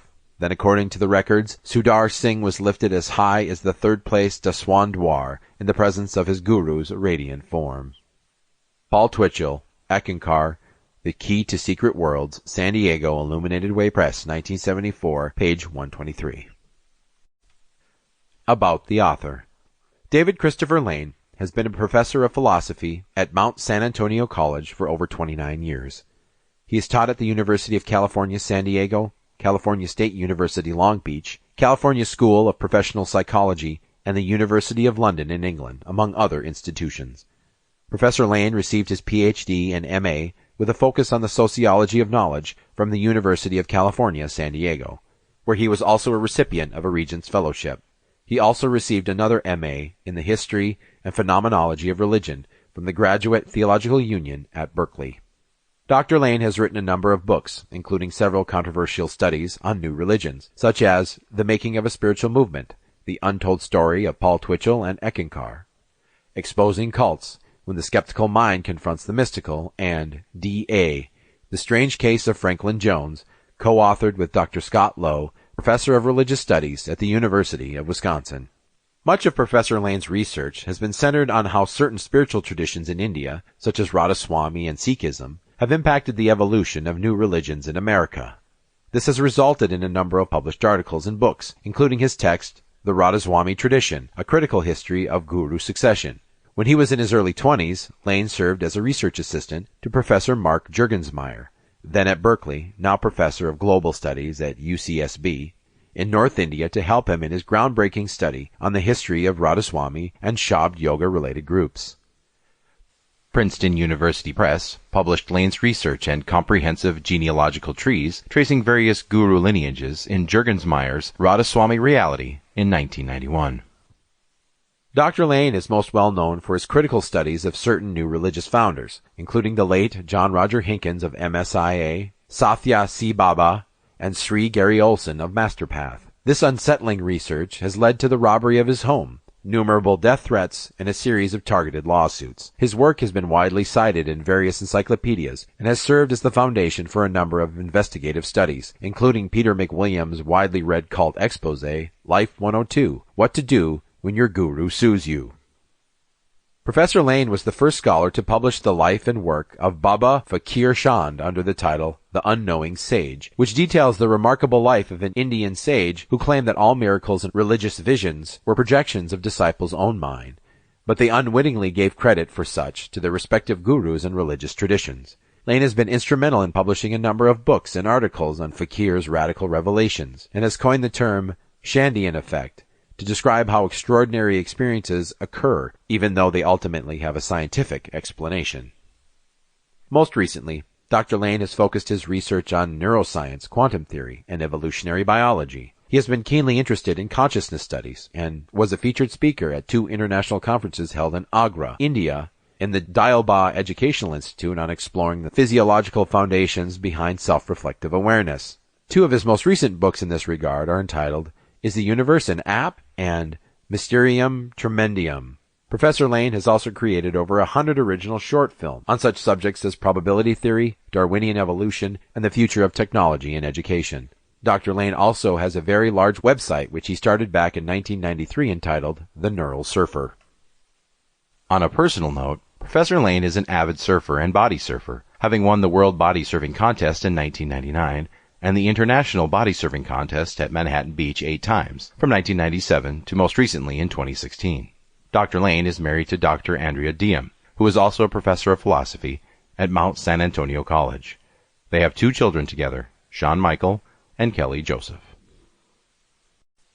This has been The Making of a Spiritual Movement, The Untold Story of Paul Twitchell and Eckankar. Written by David Christopher Lane. Narrated by Seth Habhager.